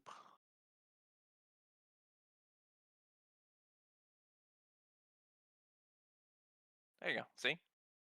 Forge right into combat. Or explosions. No, technically, I determine the lethality of it. You just determine what you run into. Yeah, death. Critical fail, my guy. As you Oh. forge ahead and push on towards your destination, the steady rain and the now graying clouds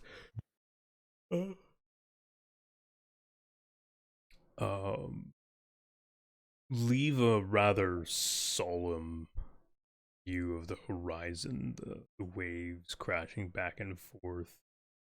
Off in the distance, you still just slightly hear the echoing sound of iron jaws talking to each other.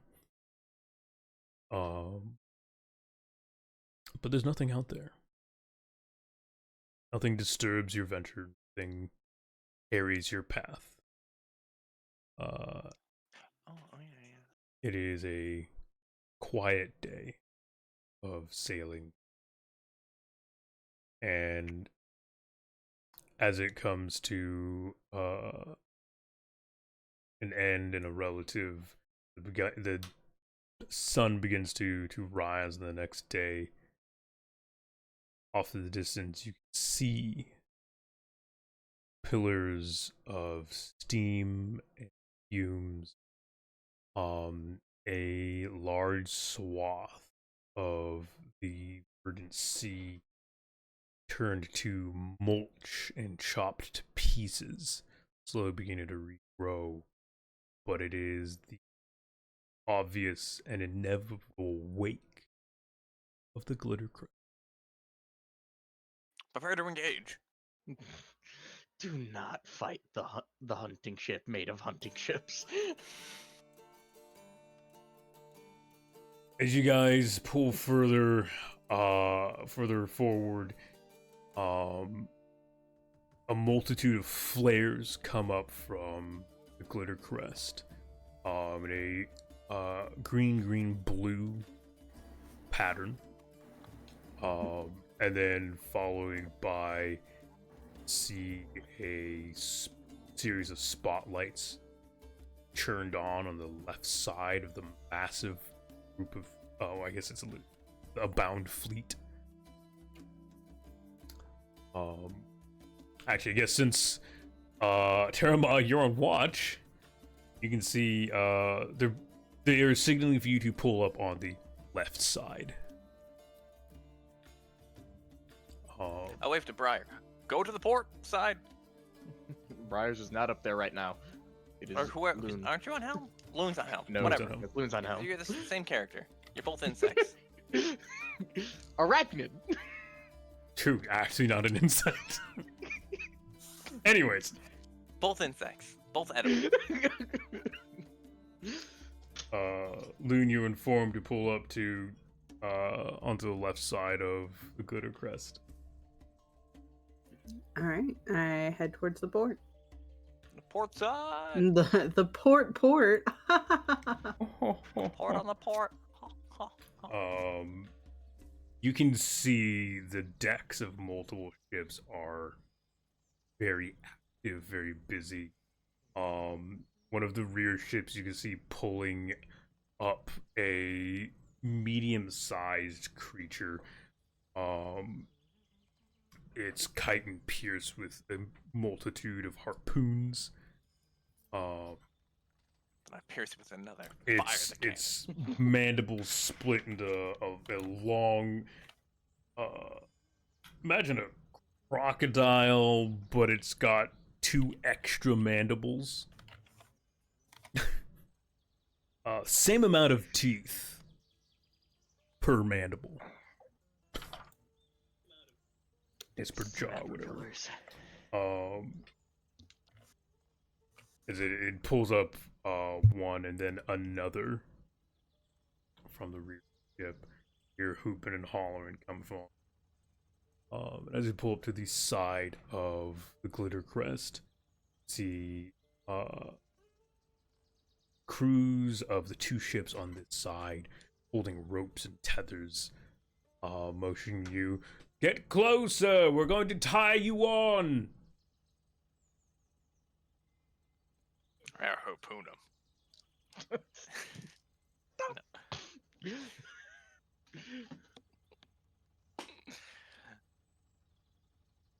Well, I'm not driving, so Yeah. you know. As you guys assume you pull close to him. No. I throw a rope over, anyways. Cat.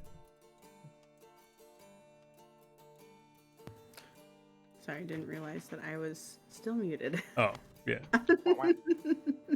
Yeah, you were. Yeah, you're muted. Hey, I'm muted. Let's get attached.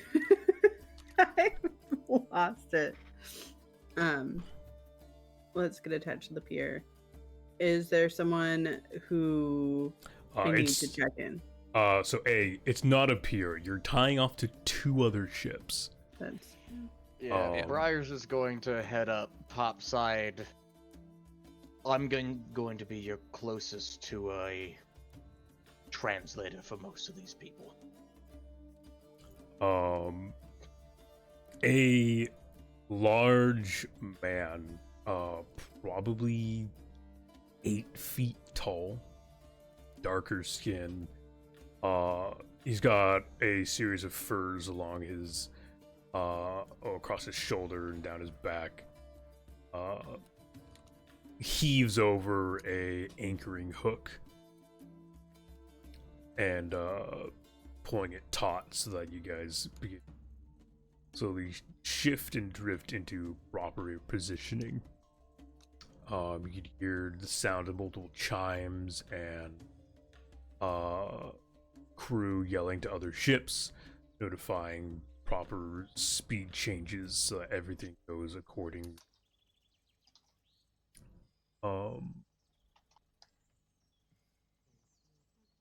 And after about 30 minutes of adjustments and tethering and tying, the first walking plank is slid out and attached to the side of the Scylla's Lullaby. Can I check in with the 2 crew that we had just acquired from the ship? Yeah. Yeah, there should be an opponent. Yeah, you go below deck. They are no longer in shock. They weren't shocked. Well, I guess the Mothman was shocked, but that's besides the point. Literally. They Down in the defibrillator, just zapping him. they look awful. Yeah. Honestly, between the cuts and scrapes, the Mothman's arm hangs loose, very limp at his side. It is scorched black. The Mothman, just looking at his arms, they were right there. I could have touched them. Pardon, I know it's. They knew the risks. Hopefully they were somewhere better or less untamed. Fucking beast came out of nowhere. Why was it even there? Some storm. The Mothman begins to kind of break down and sob.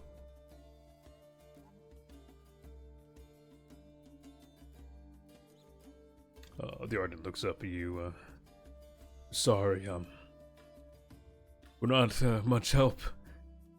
A little tired, a little worn out.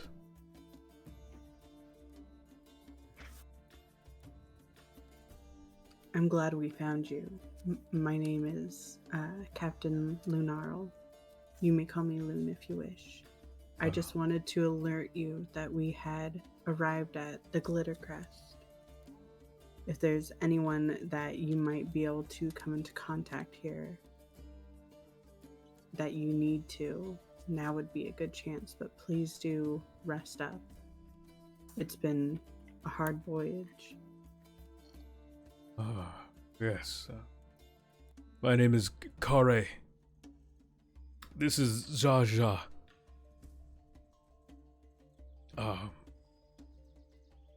We personally don't know anyone aboard the Glitter Crest. That was... well... matters not now. Appreciate you transporting us this way.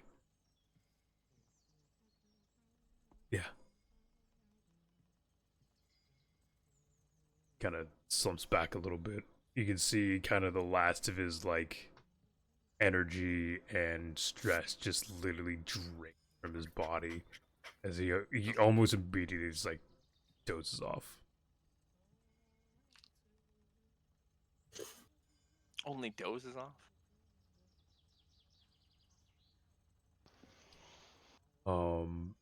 I turn to the Mothrin and give a solemn nod. They, whether they choose to blatantly ignore you or they're deep in their sorrow. Mhm. I leave them to rest and head back towards the isolation room to check on Captain Chum. Chom is eating a bowl of stew that was brought to by one of the other crew members. Little bot. Delete one of the food items from the ship, please.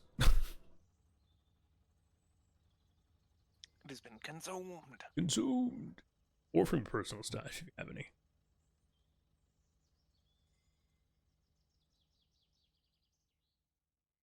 You turn one of the specimens in the cargo into food.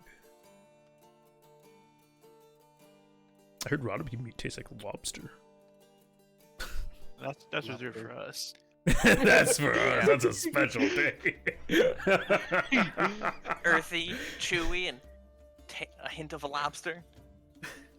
Gold main pedal soup. Gold main pedal soup. All right. Its taste is as fierce as the gold main itself. The broth comes out to a very vibrant yellow tone. And it gives a good flavoring to anything that tends to get added into it. It does have a little bit of a leafy aftertaste due to it being literally petals. But it's good. The lion's mane? Gold main petals, yes.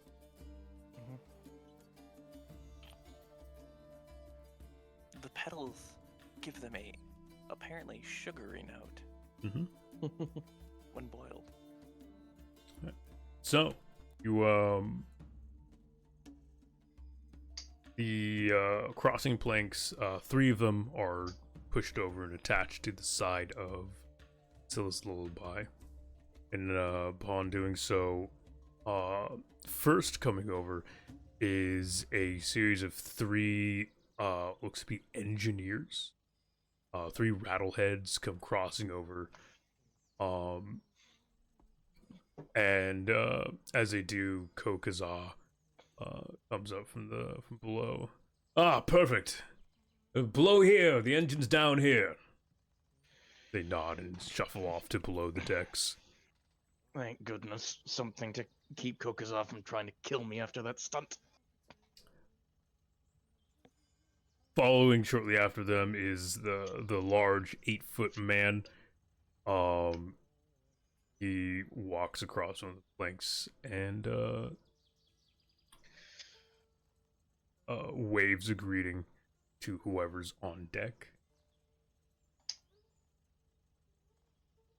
Drill Briars him. would still be topside. Defend our borders. No, Terramar just gives a nod. No. You wouldn't be the captain now, would you? No, our captain's below deck. Keep seeing how our passengers are doing. Fair. Well, if you'd be so kind as to retrieve your captain, proper greetings and setting of rules will be done before any of you are crossed over to the Glitter Crest. The Glitter Crest. Inform them that Captain Torogs of the 2-footed Sting to say hello. I'll be on that. He looks around at the minorly beaten top deck of the ship. Oh, also, Terama, give me,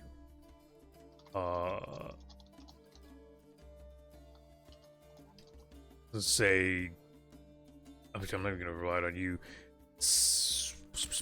If honestly anyone wants to give me a roll of 46. 46. +1 since Terramon did go out of his way to batten down boxes and crates. Okay. A 6 with a twist is 6 sure with a gets it done. twist. All right. Beginning to go through the crates that came loose, things that fell off and broke or shifted. Everything that you know of is accounted for. And honestly, less things are broken than you expected. Most of the crates are easily salvageable or simply just need to put their lid back on. Everything above deck is still properly secured. Though pulling on ropes here or there, but simply putting them back in place. No loss.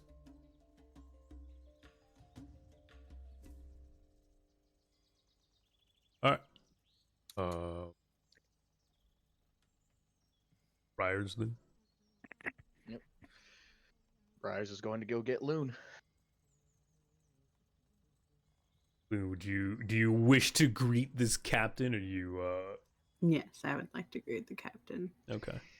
It is definitely impolite to keep him waiting.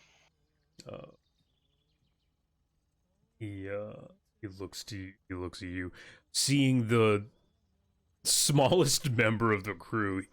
A look of surprise crosses his face, just slightly.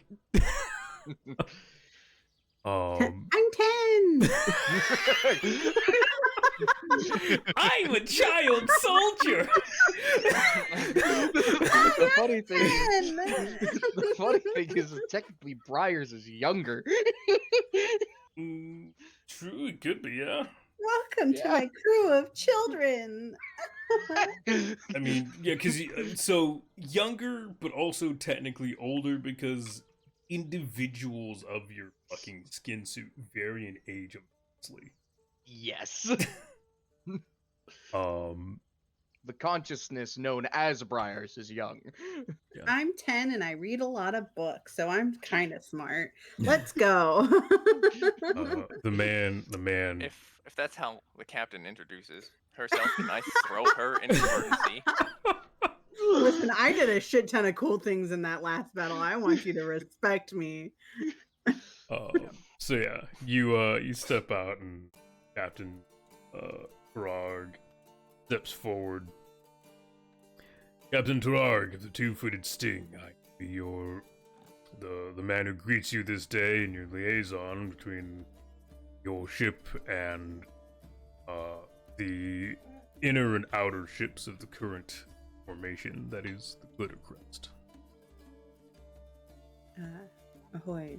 I'm Captain Lunarl of Scylla's Lullaby, previously the Crixus, which I sailed with under my mother's guide. Yeah, extends a hand in greeting. It's large.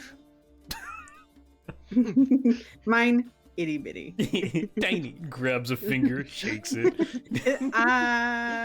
Yeah, sure. He gives a proper firm handshake. His hand doesn't golf like your wrist too. Crush a your exoskeleton. Thank you for letting us adhere to your lovely Ariel. She is very I can hear her. Thank you for letting us join the Glittercrest here. We've gone through some very rough passage and come across a couple ships, finding only a few survivors, so we could use a good moment of rest. Understandable. You came through that storm that passed not too long ago. I'm unsurprised you've had some recent struggles. Quite an exciting first voyage, though, wouldn't you say? Ugh. Horrible christening. Hopefully that doesn't bode for the rest of your ventures. I'd say it was a good first trial. A slightly stouter, slightly stout and a little overweight woman pops up. Spectacle face and smut. She perks up at the sight of new ship attached to hers and oh, hello, oh, wonderful new guest. She kind of like carefully waddles across the attached beam. Oh, Loon's automatically changed in decorum and is now finally just beaming at a welcoming visitor. I'm Captain Menkra of the Wormapple's Birth, head engineer of the Glimmercrest, well, current engineer of the Glimmercrest. And it's my crew that is below your decks. Everyone sees as the political professionalism just kind of melts from Loon. There's no Captain Lunarl anymore. I grab with both of my hands one of the new captain's hands, shaking it ferociously, and go, "Hello, thank you so much for welcoming us aboard. I am Captain Loon of Scylla's Lullaby. Might we find some rest here at the Glittercrest for a little bit?" Oh, yes, of course. We don't turn people away here. Well, unless Captain Ozbeka has anything to say about it, but anyone comes and goes. Just don't be any, no hoodlums or too much. I believe that's what Torog was going to inform us about before we're able to take any steps further. Torog does step forward, yes. Before you get into your conversations, Menkra, please. Proper introductions need to be done. Oh, yes, you, all you, in your formalities, continue. As he steps forward, she immediately goes, it's like kind of exploring the top of the ship. She's poking around in things and looking in crates and stuff. Yes, please, welcome aboard. We have nothing to hide. Please do be tender of some of the sailors we have come across on the lower decks. They are recovering from quite a plight. We've also got someone in our isolation room, a Captain Chome from another ship, a wreckage we came across. I just ask that you handle them tenderly. They are all in recovery. She nods and Torarg clears his throat a moment. Right, well, back to formalities. Since you are the captain of the ship, I will be taking you to greet and be introduced. Captain Ozbeka Brassbite, current captain of the Glittercrest. From there, I will provide you with a map of the multitude of ships currently attached to the fleet. You will be the 12th and newest ship. You may stay as long as you like. As Menkra said, don't cause too much of a ruckus. The Glittercrest is a boiling pot of cultures and people, though all who stay here will come to know that power here is gained hunts and trust of those around you. At that, glancing around, you see almost every ship attached to the crest is decorated in some way with trophies and treasures. Some simply a chain of glimmering metals across their helm, or banners of silks hanging from posts and pillars. On others, the great skulls of beasts have been formed into a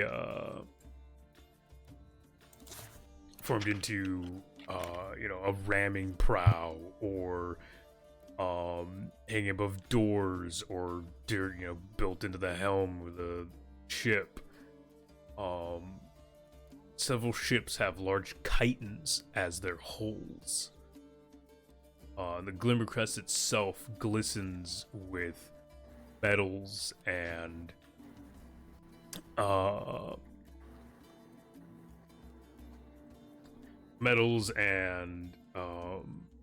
fabrics of exotic natures. Half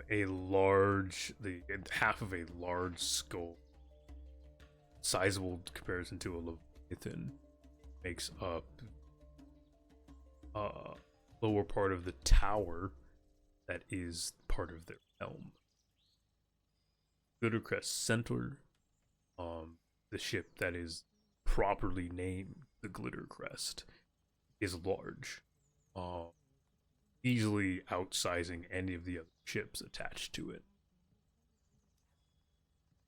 At the very top, see strands of fiery red hair blowing in the wind.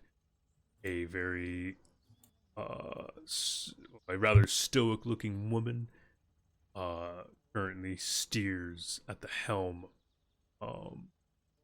very top.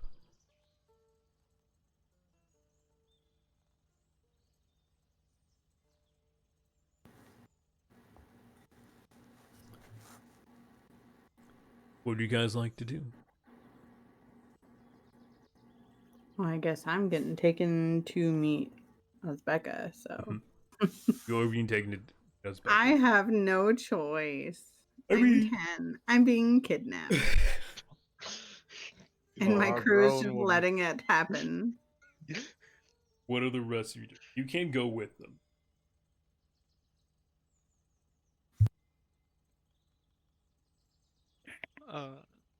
Little Pus is gonna stay on top of the deck to look after the boat. Whoever runs away, or whoever goes away, goes away. I mean, most people are pretty okay. Actually, I guess one thing to note, also after docking and proper greetings, a crew of, I guess a gunnery crew, crosses over to Scylla's Lullaby and takes a position on the outer side of the ship, immediately taking up a watch.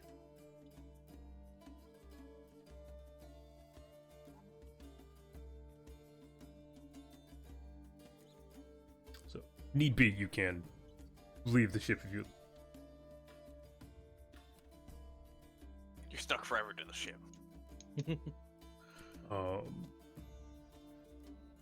So, the ship's currently attached to the Glimmercrest outside of Glimmercrest itself. The two-footed Sting hunting vessel, prioritizing a series of twin-linked ballistas, two on each side of its upper decks. So a small accompanying of hand cannons.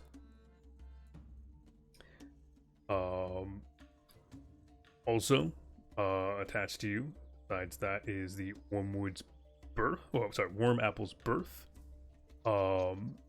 a ship of fairly. It's very homely.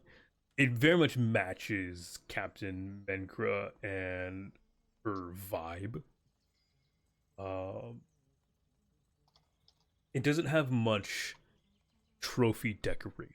It seems like the crew there doesn't do much actual hunting. Though there is a plethora of different toolkits laying around. Also attached to the ship, the Wiregeist, captained by Captain Liao. A ship full of strange technologies. One of the few ships that doesn't properly aid in the moving of the Glimmercrest, as it floats above the verdant sea. But it does have a complement of optical lenses and devices used for spotting.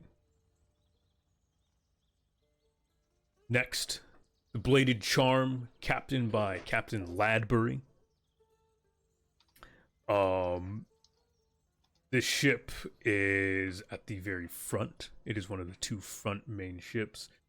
A large sword-like protrusion of a ramming spike stretched out even past its chainsaw bite. Next to that, the Dragon Screw, a ship captained by Captain Teratic. Its mulchers churning and pulling Glimmercrest at a pretty sturdy level. This is a larger ship among the fleet. Not comparable to the Glimmercrest, but definitely is a bit bigger than Scylla's Lullaby. Also attached is the Heartseeker, captained by Captain Tenaz. This is another ship dedicated to hunting. Its large chemvac cannons are used to burn away anything that might get in its way. A acidic sleuth bite helps it glide and churn through waves alongside the Glimmercrest. Next, the Weathered Sap Shell. You can tell by the smell alone, this ship is basically a large cantina. Captained by Captain Doros. This ship is well decorated. In terms of trophies and whatnot. Cookhouse or not, it seems its crew is rather proficient at getting the food as well as cooking the food. After that is Branchbreaker, another ship towards the front. A very archaic looking ship. Its bite little more than a oversized blade, hoping simply pierce through the tops of the trees as it sails along. Captained by Captain Zatzi. It is also relatively decorated. Though most of its trophies are small.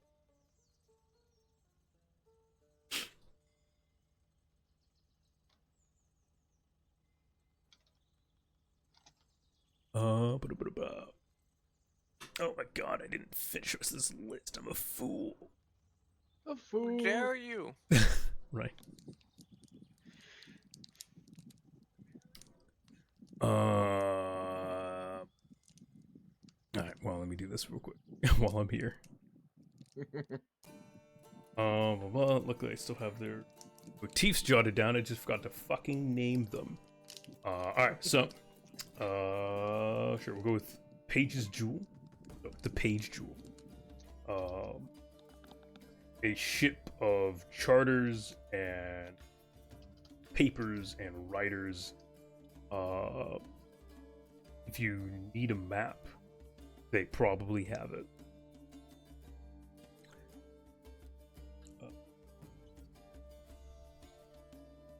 1, 2, 5, 6, 10, 1 more. And then lastly is the Root and Keel. Another hunting ship, though it has a red cross symbol painted onto the floor of its upper deck. Seems to be some sort of currently being used as a medical station. Those who arrive.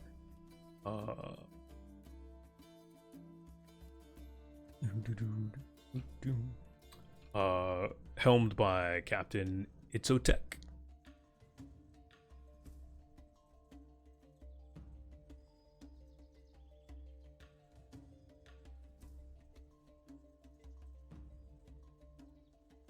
That is the 11 ships outside of the Scylla's Law.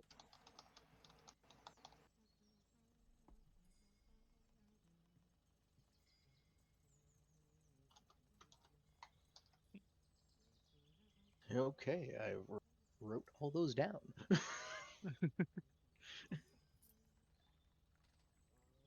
Excellent, excellent. Did I give you the I didn't give you the captain of the Page Jewel. The captain of the Page Jewel is Fal Baho. Okay.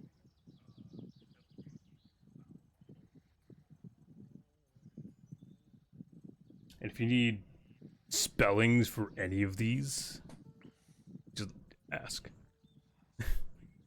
Good luck. Right. It doesn't need to be spelled correctly, just read correct. True. You're right. It doesn't need to be spelled correctly. Because honestly, spelling it correctly, Thank it's you, not going to be said Adventurer. correctly. Your follow is much appreciated.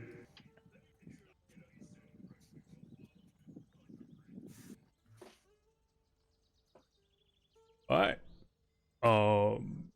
Is anyone else going with the captain to the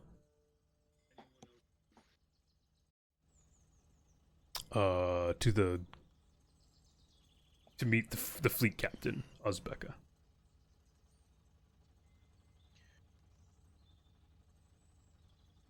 Anyone? Briars with the will cat. join. Oh, no. If Briar's is gonna go, then that's fine then.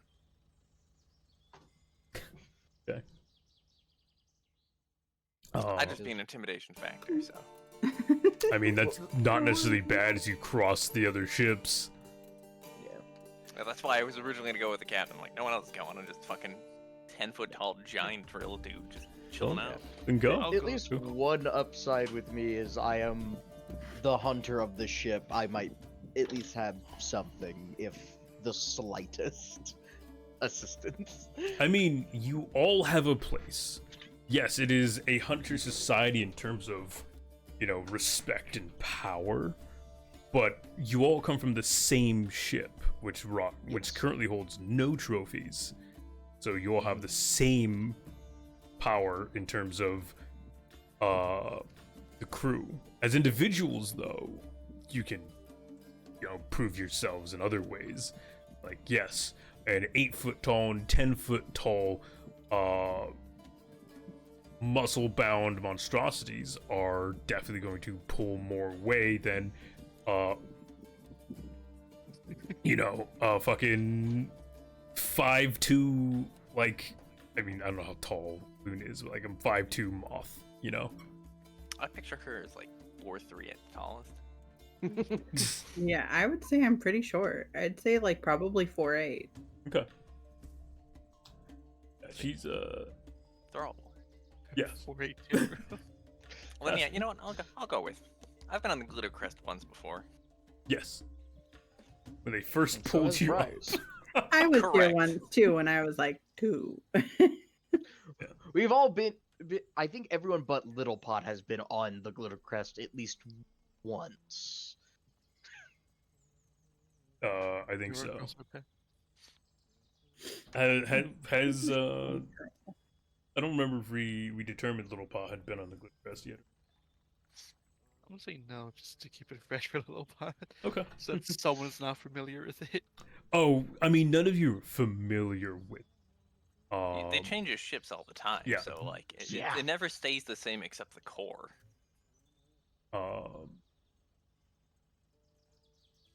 That is it's not dead. That is essentially literally correct.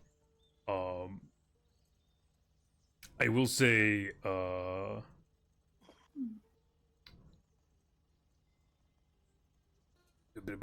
brain Terramar, you do recognize the Wiregeist. It is the ship that pulled you. Oh, there we go. Captain Lau is another ironbound.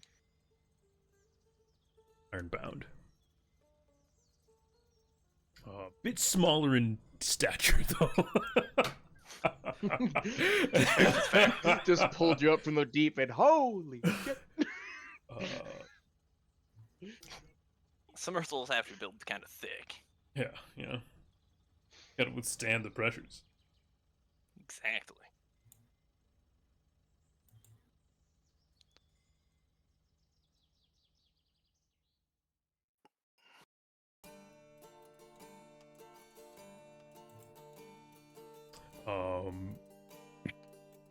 Yeah, no,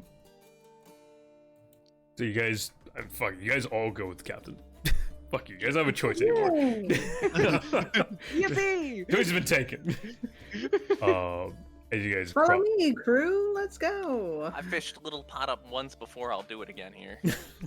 and so you guys venture across the multitude of ships, seeing the different crews and cultures, men shouting to each other.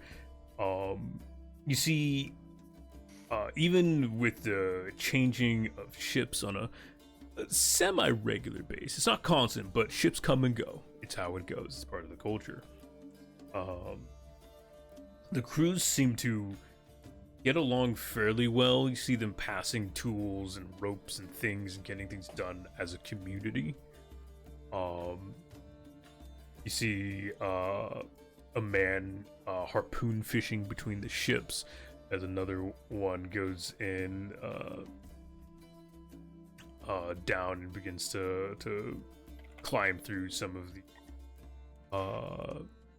churned branches to see if there's anything worth down there. Finally you get to the Glitter Crest, a large ship similar to the design of a modern day aircraft carrier, smaller but similar in design. The skull that makes up the tower and helm posting slightly off center from the ship.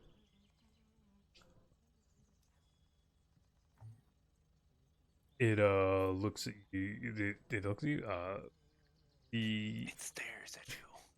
The skull seems like it looks at you. Its fangs, you can see have been built into the lower framing of the ship, so they sink through the top of the deck, and you'll find the rest of the ship.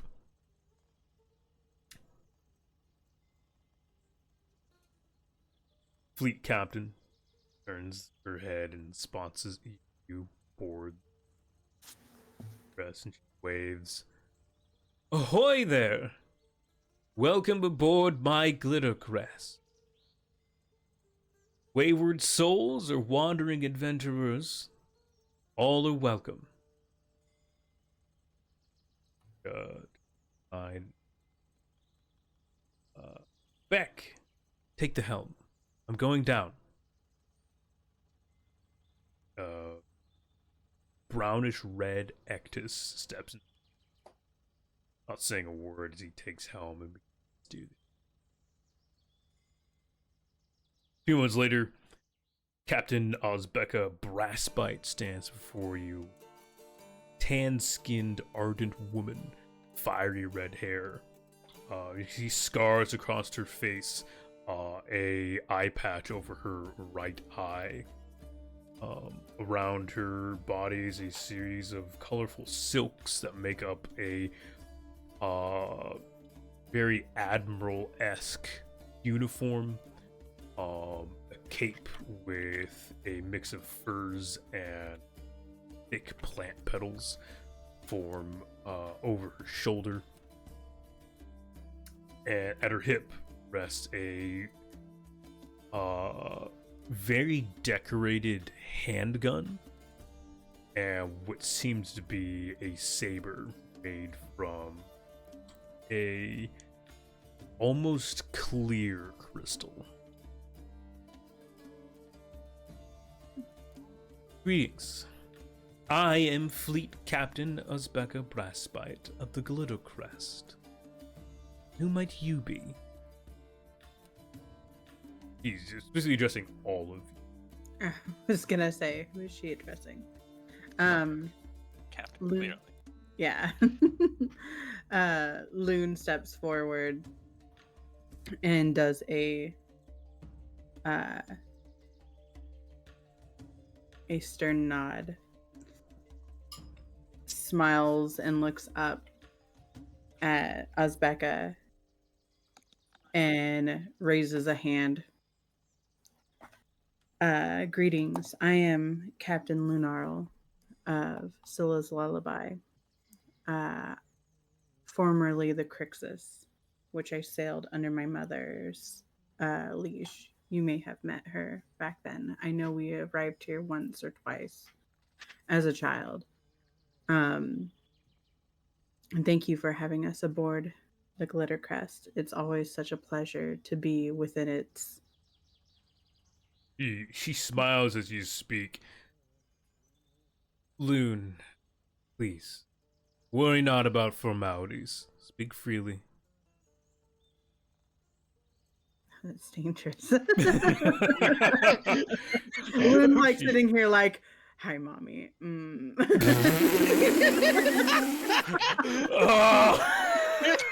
All right. She's literally just been watching at how cool this captain is, and he's like, I want to be just like you when I grow up. I'm gonna roll to throw the captain overboard. That is a success. Into the ocean! Into the ocean! Be gone. She smiles and does not. I do recognize the name of your old vessel. I know its name has been documented into the history of the Glimmer Crest. It's good to have it back, even under new management, a new name.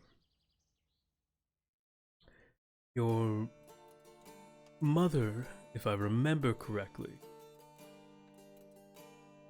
you were just a babe when they arrived. I remember a very excitable Mothran male.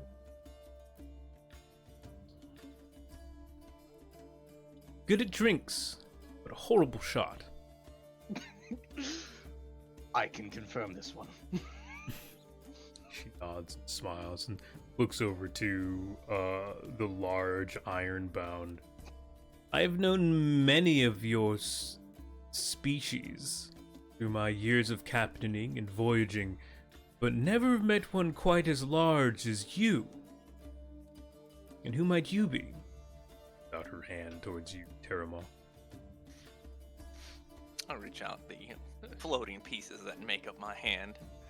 Terramon, Eater, apparently. hacker of the Glitter Crest, at your service.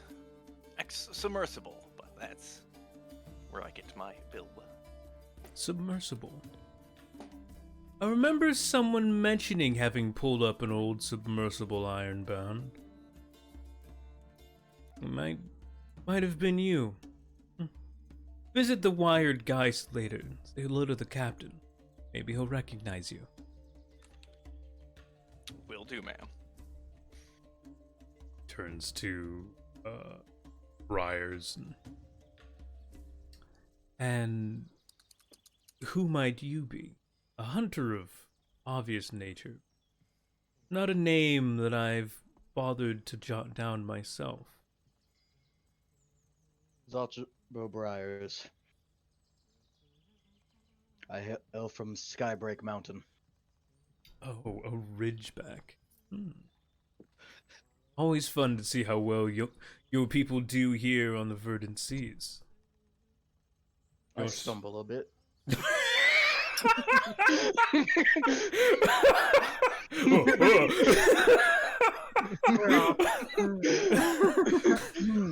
Perfect crew. Just give the signal and stop the ship so you can fall over. The thing is, that was Briars speaking that, not like he actually does. He mentions that he stumbles a bit. He's to solid ground. She smiles and bows and nods. Your people are always welcome aboard the Glitter Crest. Good hunters, sturdy workers. She looks finally to Little Pot. Little Pot, you're what, 8 feet tall, right? Yeah. Yeah. 8 feet. Fucking also huge. And who might you be? Seem large in nature, but feel a more gentle side to you. I am Little Pot, just a humble char. Looking you head to toe. Humble, yes. Little. Little. Certainly not, sir. Well, it is good to have you all aboard. I hope your journey wasn't too bad. Storms last night were quite something. And I know the Geist did spot some lights in the distance. Flares. Yes, we were able to come across at least one ship drawn by their flares. We do have their survivors aboard our ship, as well as a surviving captain from another ship that we found just before the storms. It seems as though the Iron Rays are still out there chasing the storms to this day. Iron Jaws. Interesting. I haven't seen them in any of those in a while. Well, good to know. We'll make sure to keep crews active anytime a storm comes by while we're in the area. Also, I wish to thank you. Saving the lives of any crew. The most noble deed on these wild seas. They are welcome to our infirmary and join any of the crews aboard the Glimmer Crest. Otherwise, next time we get near a port, we'll send them off in one of our smaller vessels. Lives elsewhere. I appreciate your help in aiding them. It is the task of the Glimmer Crest. A light upon the seas. At least that's what I wish to tell. It very much aligns with me. Once a rootless, always a rootless. Yes. Seas are home. I don't know if I could And walk fleets straight on are solid family. ground. She nods. Oof. Nods and out over a bit of ships.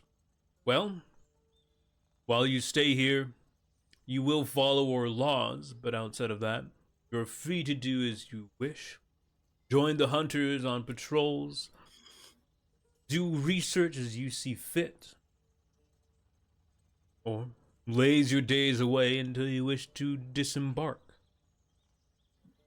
But, no matter what you do,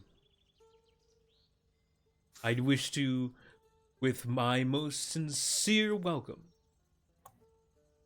aboard the Glitter Crest. end the session. I drill straight down to the crest. Loon like attaches to her leg.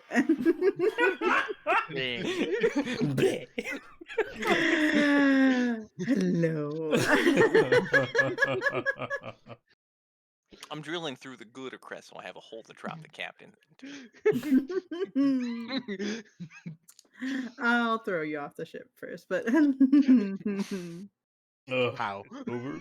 Yeah, well, we've been going for 3 hours. I do 3 hour sessions, so we do this every Wednesday. 2 to 5. Come by again. 2 to 5 p.m. PST. Find us here doing Wildsea.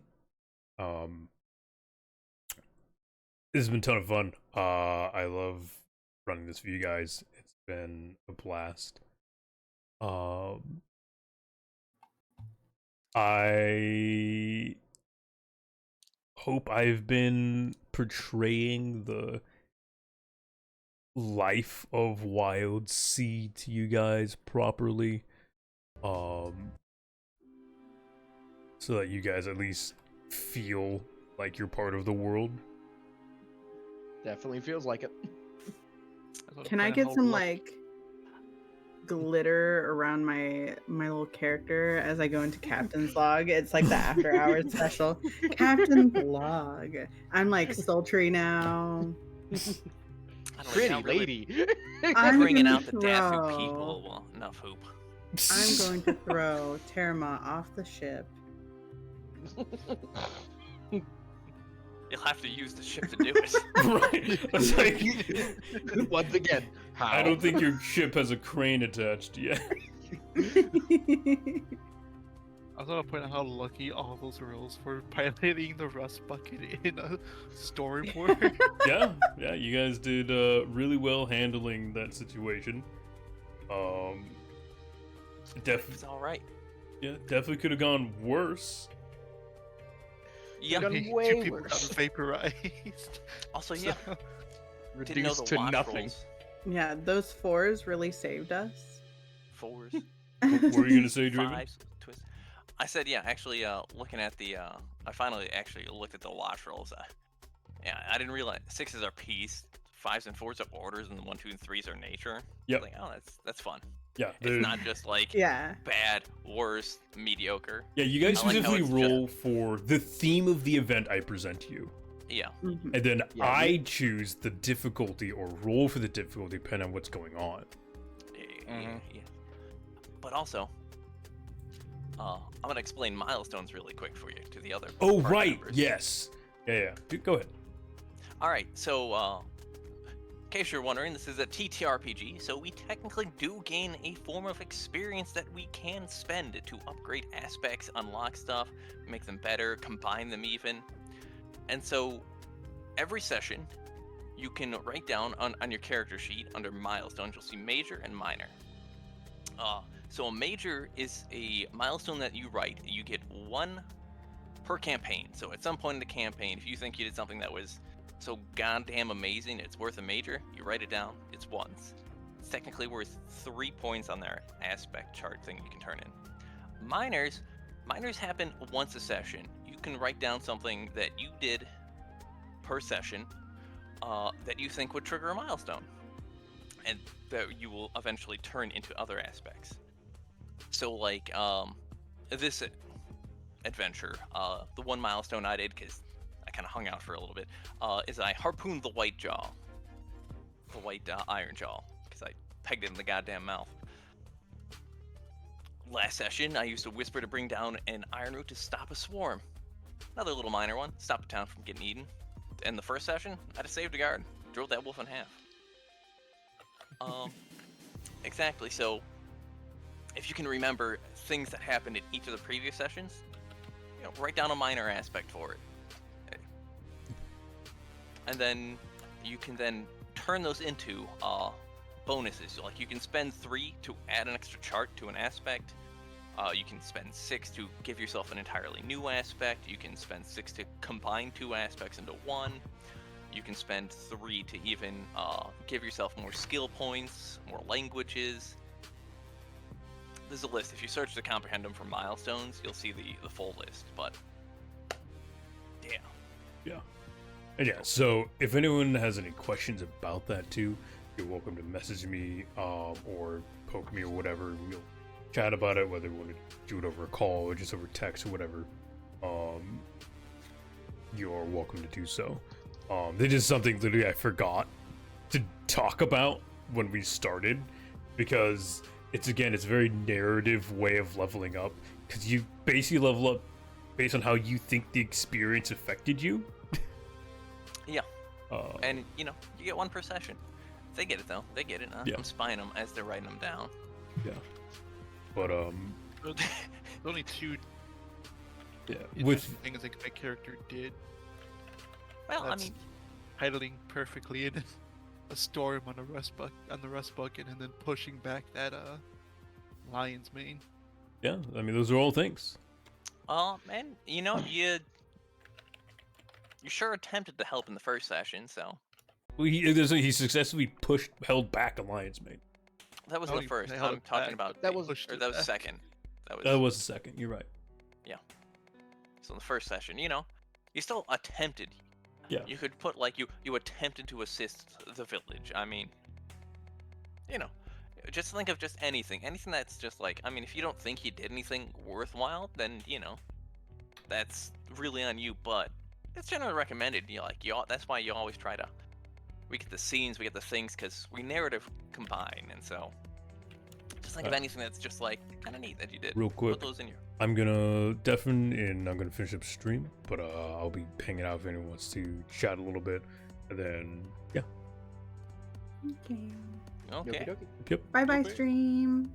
Woo! All right, chat.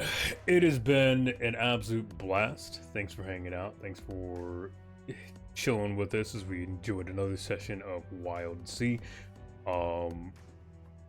We do run this every Wednesday, 2 to 5 p.m. Pacific Standard Time. But it's here doing adventures. Outside of that, I do stream 7 days a week right now. I need to figure out a day to take off. It'll probably be Fridays. But if I'm here playing a variety of games, I am a variety streamer. We've been doing some Kingdom Come Deliverance. I did a bit of a VOD yesterday. Monster Hunter World's coming up. Outside of that, I play a large variety of indie games that I just love. I love showing them off for you guys and seeing, sharing that with you guys as well. Saturdays, we'll be running another TTRPG, Fabula Ultima. That'll be at 5 p.m. to 8 p.m. PST.